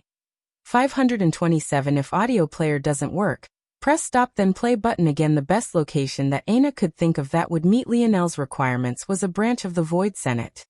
The Senate's main duties were related to setting laws that governed everything from the lowest to the highest levels of the Void Palace. But there were also many smaller tasks, at least relatively speaking, that they also had to deal with. These branches were in place to deal with these smaller functions. For one, the Senate branches were where missions could be taken up and rewards for said missions could be accepted. It would also be the place where Lionel and Aina would have to go in order to receive their monthly stipend for remaining on the leaderboards, so long as they could maintain their top 3 positions, that is. The second function of the branches was as a sort of asylum. A lot like the embassies found within a country, a branch functioned as the one location in the whole of the Void Palace where fights and battles were not allowed. Most likely wouldn't use the branch for this purpose, but it was still a rule that everyone was aware of because the penalty for breaking it was especially harsh. Simply put, the dignity of the Senate could not be infringed upon for any reason. The third function of the branch was as a sort of disciplinary squad. There were very few rules on the Void Palace other than the main 3 always mentioned, but there still had to be a semblance of order. Those who took up positions in the Senate branches were tasked with making sure any commotion remained to a level that was manageable. This didn't sound like a big deal on the surface, but when things like faction wars reached a fever pitch, only the Senate could be relied upon to settle tensions and make sure no one crossed any lines that couldn't be come back from. Likewise, the branches were here to ensure that no one died. No, more accurately, they were here to ensure that no one was killed or murdered. And in the case that someone was, they would be swiftly brought in and put on trial for what would likely be an inevitable execution. Death in the Void Palace was more common than the no-killing rule seemed to imply. Most would die on the Void battlefield. However, among those that wouldn't, there were any number of ways. Poison, succumbing to injuries, being ravaged by cursed beasts that roamed these lands. There were even cases of people starving to death. This chapter upload first at novelbin.net. If you want to read more chapters, please visit novelnext.com to experience faster update speed in an anarchic force-rich environment. Even higher dimensional beings were in a constant state of fight or flight, their force always working. As such, their hunger and thirst were no different from mortals.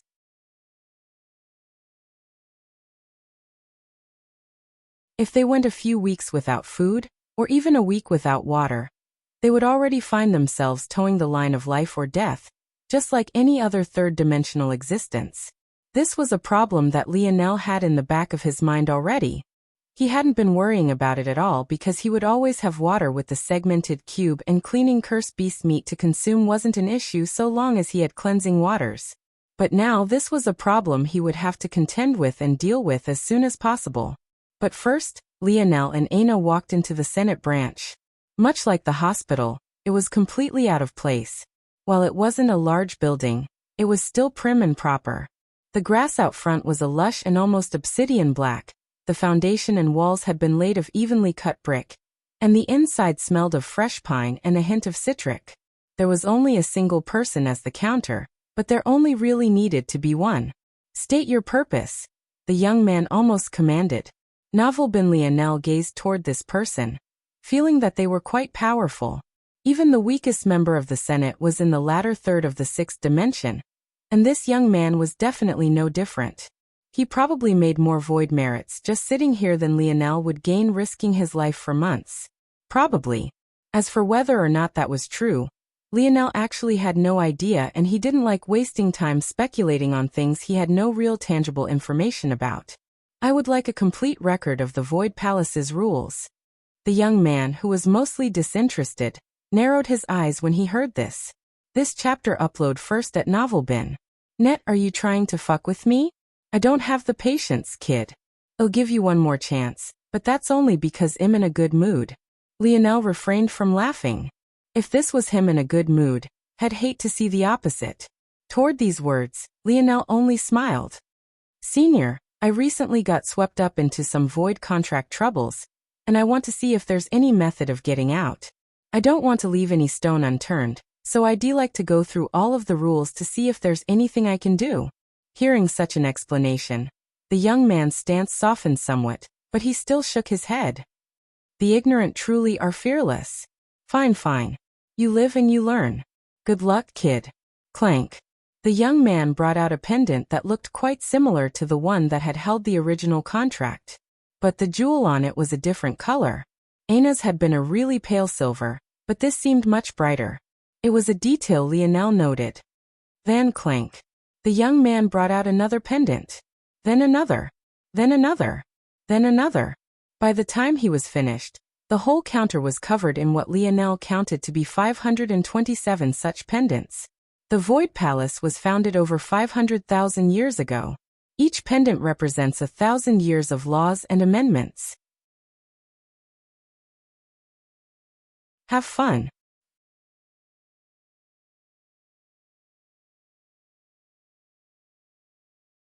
Chapter 1424. Published at 6th of December, 2022, 8:05 and 28 seconds AM. Chapter 1424. Maybe. If audio player doesn't work, press stop then play button again. Lionel's lip twitched.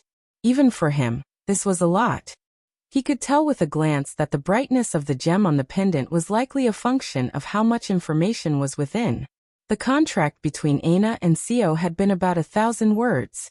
If it was multiplied by the difference in brightness, then that would mean that there would be about 100 billion words since it functions on a logarithmic scale.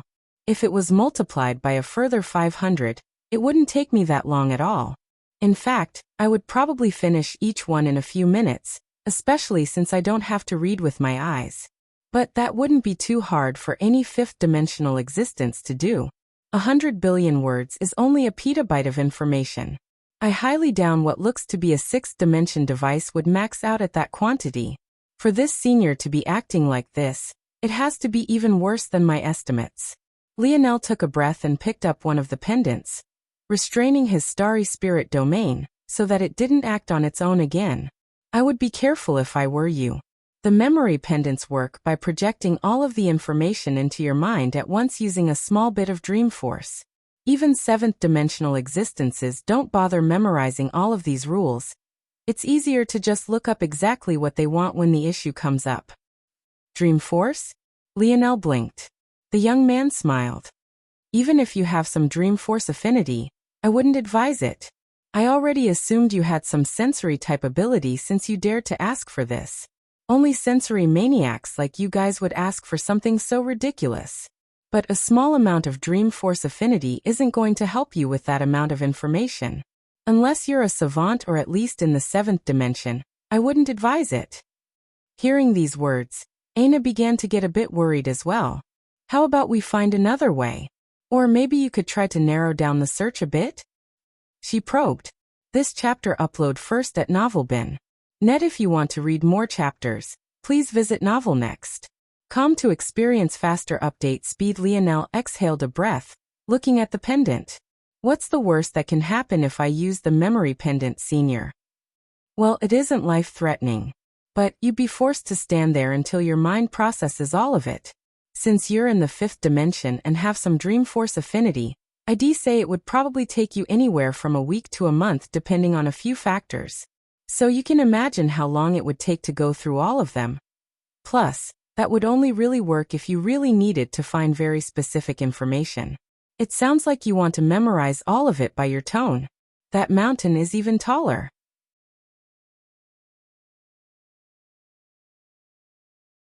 Even though the dream force will help you memorize a bit easier than you otherwise would, it's not to the point that you'd become an overnight genius.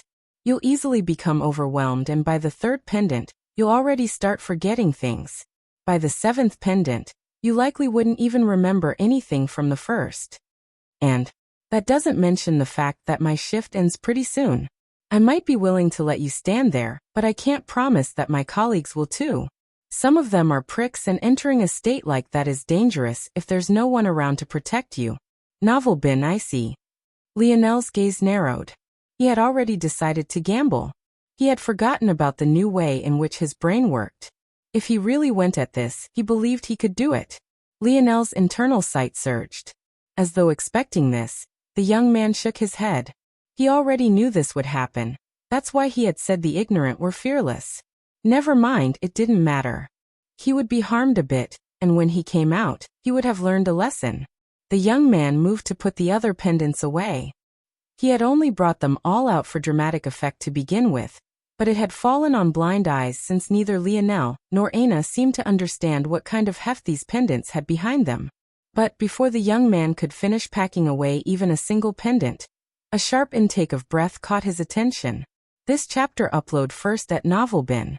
He looked up curiously, but his expression changed when he saw that Lionel's gaze had regained its clarity. How long has it been? Lionel asked Aina. Lionel had already expected that he would find a different person at the counter, so he didn't even look in that direction. The largest reason he had dared to do this was because he trusted that if he was wrong in his evaluation, Aina would protect him. But instead of getting an answer, all he got was a beauty looking back at him with a blank expression. The young man abruptly rose from his seat, not understanding what he was seeing. If he could wave a hand and say Lionel just faked it, everything would be fine. But the problem was that he most definitely couldn't do that. His own senses were too sharp. He had felt Lionel's internal sight sink into that pendant. There was no way to fake that. The moment internal sight touched that pendant, the process would start, and there was no easy way to extricate yourself without completely reading through its contents. There was simply no way to fake this. Aina. It's been a few seconds, maybe? Aina's voice tinged with uncertainty. Lionel blinked for a moment before he grinned ear to ear. This was excellent. Without hesitation, he took up a second pendant, then a third, then a fourth. He blazed through them one after another, not stopping for a single moment. Then, just 10 or so minutes later, he had gone through them all. Each word, letter, and punctuation mark perfectly memorized.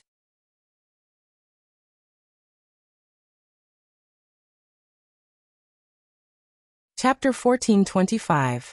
Published at 6th of December, 2022, 8:05 and 27 seconds AM. Chapter 1425. Green. If audio player doesn't work, press stop then play button again. Lionel exhaled, his mind rolling. He slid through the 500,000 years worth of laws and regulations as though he was flipping through the pages of a book, his mind assimilating it all with an ease that astonished even himself.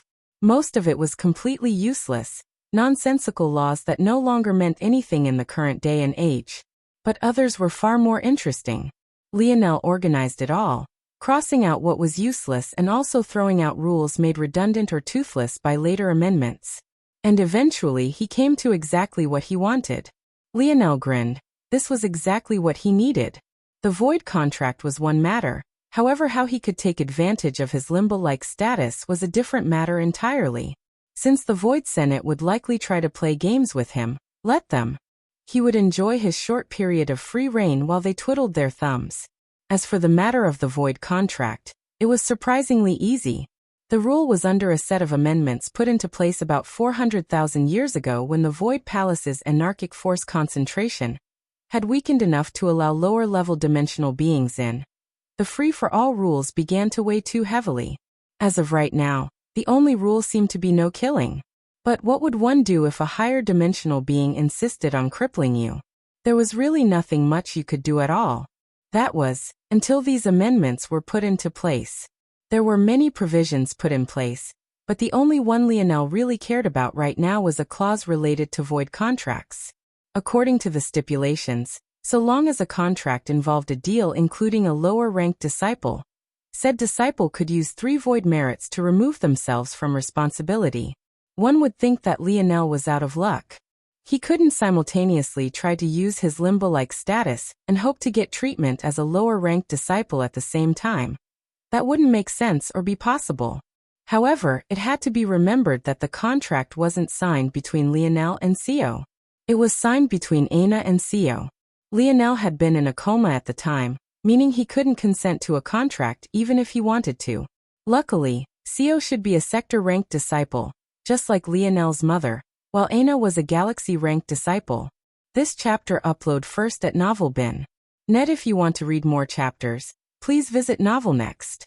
Com to experience faster update speed. In addition, Even if Sio wasn't a sector-ranked disciple, there were divisions among ranks that could be used as well. There were 9 divisions within each level, which was why climbing ranks was so difficult. So long as Sio wasn't a level 1 galaxy-ranked disciple, Aina would still be able to break free. Now the only question was one of getting void merits. If Lionel was lucky, he might be able to kill 2 birds with 1 stone and take advantage of his limbo status at the same time. However, Lionel had also deduced days ago that void merits were far more valuable than void points. It likely wouldn't be easy to get them even if he went all out in the next month. And according to the rules, while void points were transferable by anyone, only factions, parties and the Void Palace itself could hand out void merits. This meant that if Lionel wanted to get Aina the merits she needed, they would either need to do a mission that paid them both equally, and was thus work a total of 6 void merits, a mission that would without a doubt be incredibly dangerous, or Aina would need to somehow earn them on her own. But it was exactly then that a spark went off in Lionel's head. That's it. For every top 3 spot you have on the leaderboards, you gain an equivalent number of void merits. Aina, how many leaderboards are you on right now? The young man's lip twitched when he heard this question. What the hell was going on here? First this kid flashed through the pendants like they were nothing, and now he was treating leaderboards as though they were nothing? If he didn't know better, the young man would have checked these pendants personally to make sure they weren't broken, but even if he wouldn't get stuck here for a month like Lionel should have, it would have still been a day. He didn't feel like doing that. Plus, all 527 couldn't possibly be broken, right? I believe that I'm on 20. The young man sputtered and coughed. 10? 10 leaderboards? Aina and Lionel looked toward the young man as though he was the weird one. Eventually, they looked back toward one another as though he wasn't there. This chapter upload first at novelbin.net. I assume that's 10 current leaderboards and 10 all-time ones, right? Aina nodded.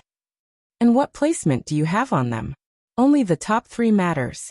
I'm second of 3 of the current leaderboards and first on the rest of them. Same for the all-time leaderboards. Lionel grinned.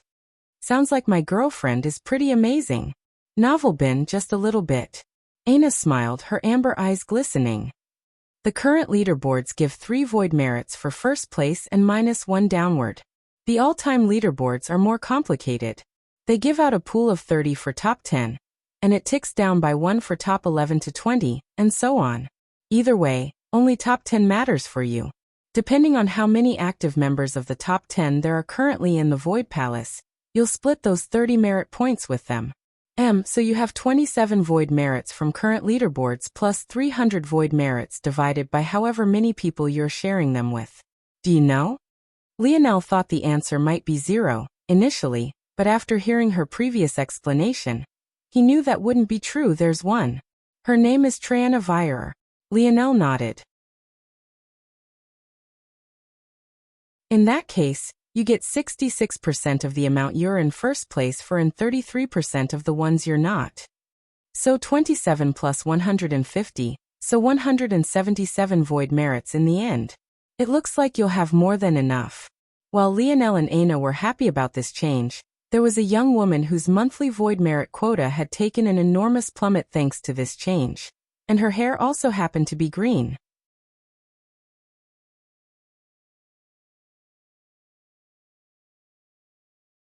Chapter 1426.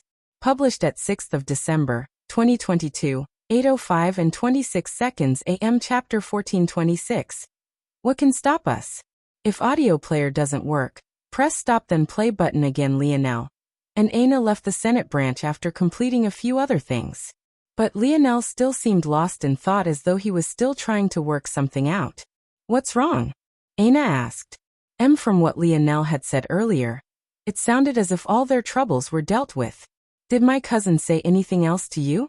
Anything that might sound suspicious? Anything that stood out? Aina fell deep into her thoughts, but after a moment, she shook her head. She couldn't think of anything like that. Back then, she had been very focused on the contract and negotiations, so she had practically memorized every little thing Sio said. But even then, she couldn't come up with anything like what Lionel had asked for.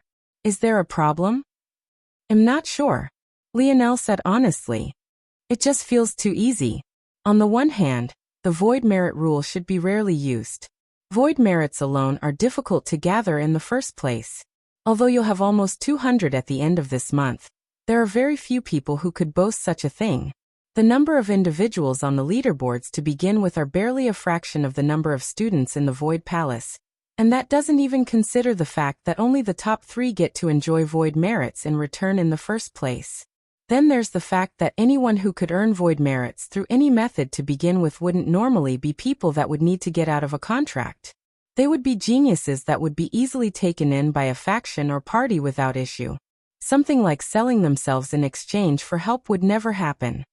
So, that would make the use of this rule even rarer. Then that should be a good thing. Why are you worried? Like I said, it just feels too easy. If my cousin is intelligent, he'll look at things from all angles. He should know both how valuable void merits are, and the fact that you'll earn a lot in just a couple more weeks. If I was him. This chapter upload first at NovelBin. Net. If you want to read more chapters, please visit Novel Next. To experience faster update speed. Lionel's gaze went into a daze for a moment as he activated an ability he had only just created. He called it Dream Perspective. With Dream Perspective, he could forget the things he knew and only remember the things his target would. This way, he wouldn't have his thoughts colored by bias and matters he already understood. One of the most difficult things for people to do was look at matters from the perspective of someone else. However, with Tier 4 Control, Lionel could create a dream clone in his dream world that had the exact knowledge of whoever he chose. Then he could simulate how they would think about a situation. The more understanding he had of a person, the more accurate it would be. He could adjust his intelligence and deductive ability, as well as factor in personality and tendencies as well. But since Lionel knew so little about his cousin, he could only draw conclusions with about 20 to 30% certainty, using an average 6-dimensional existence as his dream clone. I would be cautious. With the importance of void merits, why give a chance for this variable to pop up and bite me in the ass at all? There are too many ways to circumvent that problem. The easiest way to do things would be to shrink the deadline. Rather than a month, I would give you 2 weeks. 2 weeks is still semi-reasonable. Especially since neither of us would be aware that the clinic would mark up the price so much just because of a grudge they had with me. Now that I think about it, a month is overly nice. It's possible that he's greedy, Aina supplemented. Though he didn't say anything that could give away his real goal, he did say, I never touch the women of my brothers. However, I will take their money. To me.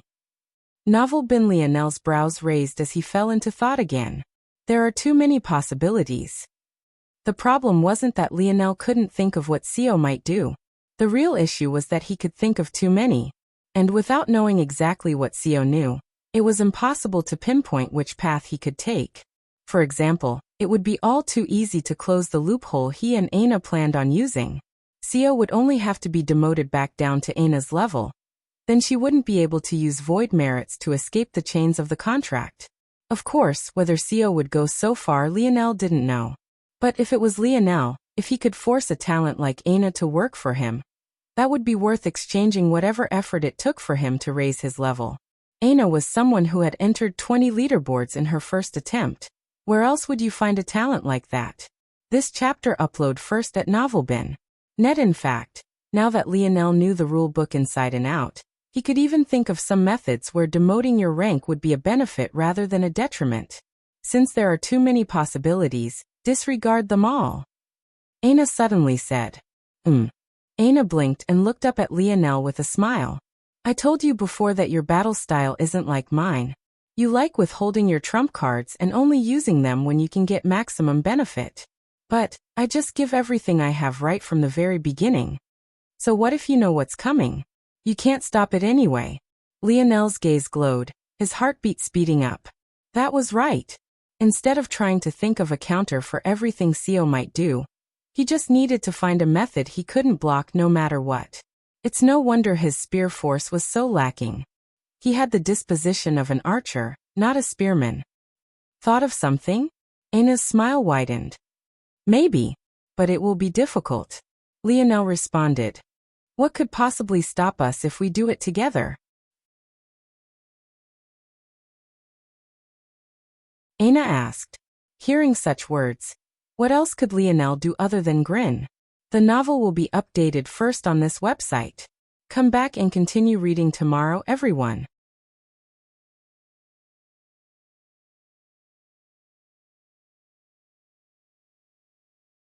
Chapter 1427.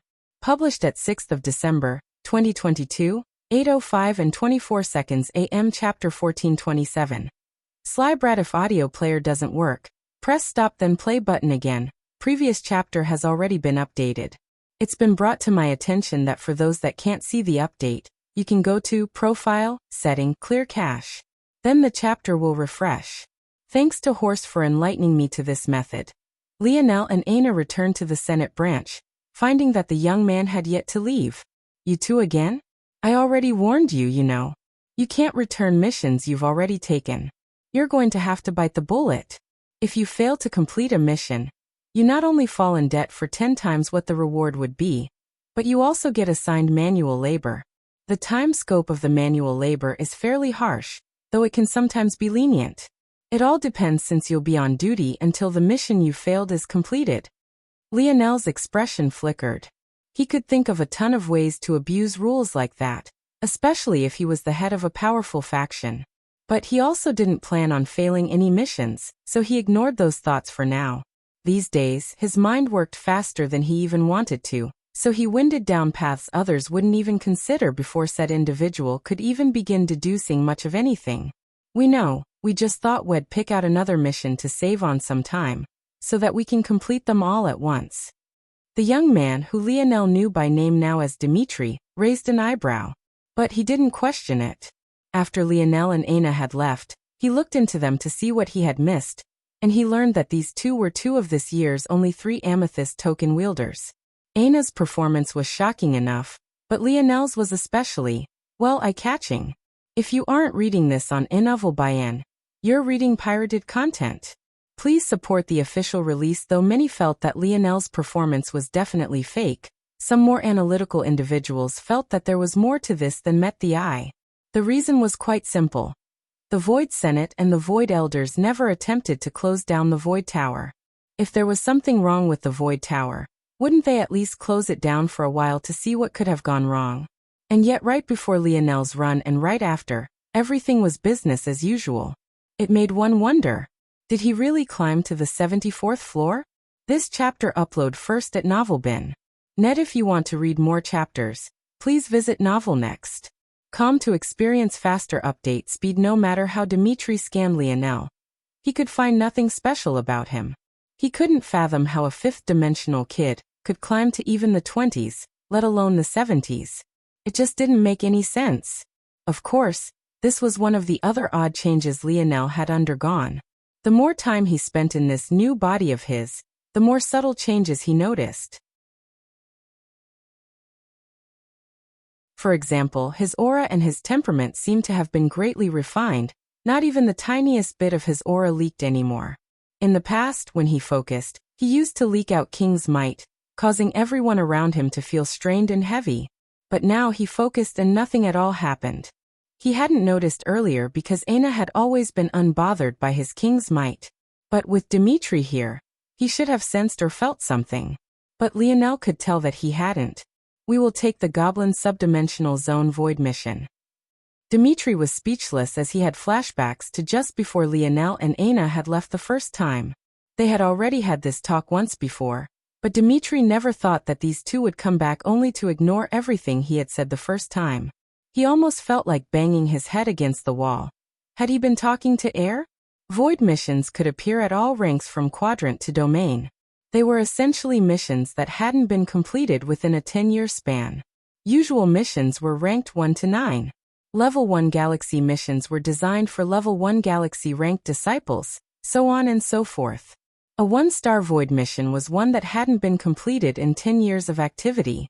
A 2-star Void mission hadn't been completed in 100 years. A 3-star Void mission hadn't been completed in 1,000. And a Death Void mission was anything beyond that. The Goblin mission wasn't yet a Death Void mission, but it wasn't far from that. And even before it became a 1-star Void mission, it had been a level 3 Galaxy ranked mission. That level was already suicide for the likes of Lionel and Aina, leaderboard prodigies or not. For reference, a level 1 Galaxy ranked mission was already designed for 6th-dimensional existences. In fact, the only current 5th-dimensional existence that could be considered Galaxy ranked was Aina herself, with Lionel being unranked. This chapter upload first at novelbin.net. Didn't we already agree that? We changed our minds. Lionel smiled. And you're aware that we know. Lionel smiled brighter. Fine. Dimitri tossed over the mission plate and shook his head, watching the two of them leave once again. If they couldn't complete both missions they had taken within a week, they would be off to do labor. Wait. Dimitri shot up from his chair, finding the specific pendant he was looking for. He poured his internal sight into it. When he read what was on the other end, he laughed and shook his head. Ha, what a loophole. Lionel had been certain to claim the mission himself. Aina never even touched the mission plate. The trouble was that as an unranked disciple, there was nothing for the mission to be registered to. The penalties for completing a mission weren't universal. They were decided by the rank of the disciple and the rank of the mission in question. If a Galaxy-ranked disciple wanted to claim a sector-ranked mission, they would not only need to pass the test, but if they failed, the punishment was actually doubled. In fact, not only were the punishments tied to your rank as a disciple, but even the location of our menial labor would be tied to it as well. After all, if they sent Galaxy-ranked and sector-ranked disciples to the same place, all of the former would likely die. This meant one thing. As an unranked disciple, Lionel couldn't be punished even if he failed a mission. A sly brat indeed. Well, good luck. Most who take on void missions don't even get to return to be punished in the first place.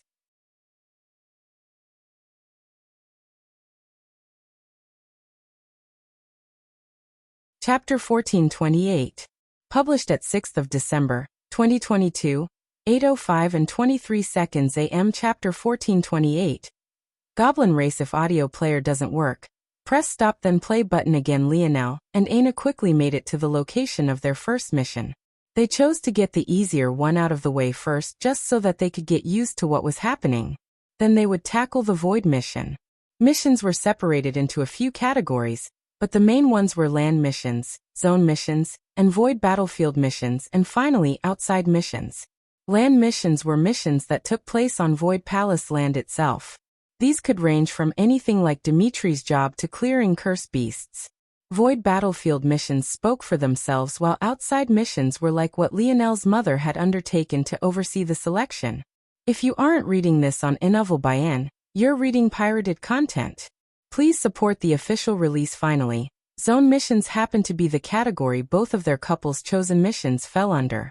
These were subdimensional zones that were opened in Void Palace territory, and those that fell under this umbrella tended to be the most complex to deal with. Of course, all of the subdimensional zones of the Void Palace had long since been cleared. They no longer needed to worry about their lands being swallowed or dissolved by history. However, there were many unique zones that the Void Palace kept open with methods similar to what Valiant Heart Mountain had done. The only difference was that the Void Palace did it on a much larger scale. It had to be remembered that unique zones were defined as zones that had been influenced by outside factors. This could range from anything like outsiders entering when they shouldn't, outsiders influencing the timeline of events, and even up to keeping zones that should have been closed long ago open. Unique zones that fell into the third category were used for their continual supplementation of resources. However, the issue was that the longer these unique zones remained open, the more twisted their inner worlds became, and the more difficult they were to deal with. In order to keep the zones within manageable levels, missions were released to the disciples. So long as these missions were completed within a timely fashion, everything would be fine and the Void Palace would be able to continuously mine resources. However, in case of failure, well, there was a reason why void missions were so dangerous. This chapter upload first at novelbin.net. If you want to read more chapters, please visit novelnext.com to experience faster update speed due to their inherent qualities. Zone missions tended to become void missions far more often than missions of other categories. And likewise, they also tended to be the ones that most often became Death Void missions as well. Knowing this, it was no wonder that Dmitri had had just a fierce reaction. Still, Lionel and Aina had made the decision, and it was already much too late to back out now. Hello. Lionel gave a small greeting to the senior manning the zone, and handed over their mission plate. With a nod, the senior slotted in the force crystals necessary, and opened the pathway. You have a week before the zone closes. Be sure to complete the mission before then. Lionel nodded and took Aina's hand as he jumped in, the portal swirling close after them. The senior manning the post couldn't help but blink and shake his head, trying to rid himself of the daze he fell into after noticing Aina. When Lionel's vision cleared, he found himself in the depths of a familiar forest. The soil was still a grayish-black, the surroundings were still layered in a dense fog, and the anarchic force was still thick. The only difference was that the trees were all burnt to the ground, leaving a thick heat and smell of ash and soot in the air. Up ahead, there was a looming castle built right in the face of a wall. Several sentries marched along and patrolled the area. Considering the situation, it wouldn't be long before he and Aina were found out. However, Lionel wasn't worried. This mission was the easier of the two, and was only a level 1 galaxy-ranked mission. The good news about this was that thanks to the mission details, Lionel didn't need the dictionary to find out what they had to do to clear the zone. In fact, they even got a history of the situation. This chapter uploaded first at Novelbin. Many of these zones were back before the humans conquered this region. The Void Palace was located on the frontier of the human domain. So, as one might imagine, it wasn't always in human hands. In order to claim it and push back the line of defense to the Void battlefield, many other races had to be cleared away first. This mission targeted one of these former races, and also happened to be related to the Goblin race he and Aina would be facing in the 3-star Void mission he had chosen. The so-called Goblin race was just a nickname given to humans, and it was honestly quite derogatory, though Lionel wasn't aware of this. The true name of the race was the Dwarven race. However, the Dwarven race was unlike what Lionel was used to. They simply referred to small humanoids. Their females were known as pixies, and their males were known as sparrows. They had skin ranging from dull gray to dark green, transparent wings that seemed too frail to carry their weight, and they ranged from 3 to 5 feet tall upon reaching maturity. They were well known for their speed, cunning, and their ability to build into natural barriers and constructs. This race was especially troublesome to deal with, especially when they had time to prepare. This was why the timeline of this mission was a week instead of just a day, despite the fact the goal was very straightforward. Kill. Lionel exhaled a breath as a blaring horn sounded. It seemed that he and Aina had been found. He subconsciously flipped over a palm, but he shook his head in the end. His bows were in the segmented cube before the incident, and his spears were all locked away thanks to the volatile atmosphere in the spear domain ring. Readjusting himself, Lionel flipped a palm again, a familiar spear landing in his hand. This spear was the very same stinger-like spear he had gained after becoming a woman during his spear domain trial. He couldn't help but laugh when he remembered the ridiculousness of the situation. Since then, he had experienced becoming a woman more times than he could count. But now was the time to linger on that. It was time to see how this new body of his performed. He turned to Aina and grinned before they both bolted forward. You're tuning in to the Li Mei Sword of Destiny YouTube channel. We're so grateful for your support, and don't forget to subscribe to join us on this incredible journey through captivating stories. Your generosity through donations truly makes a world of difference, as it's the primary source of revenue that allows me to expand and enhance this channel for you. Thank you from the bottom of my heart for being a part of this adventure.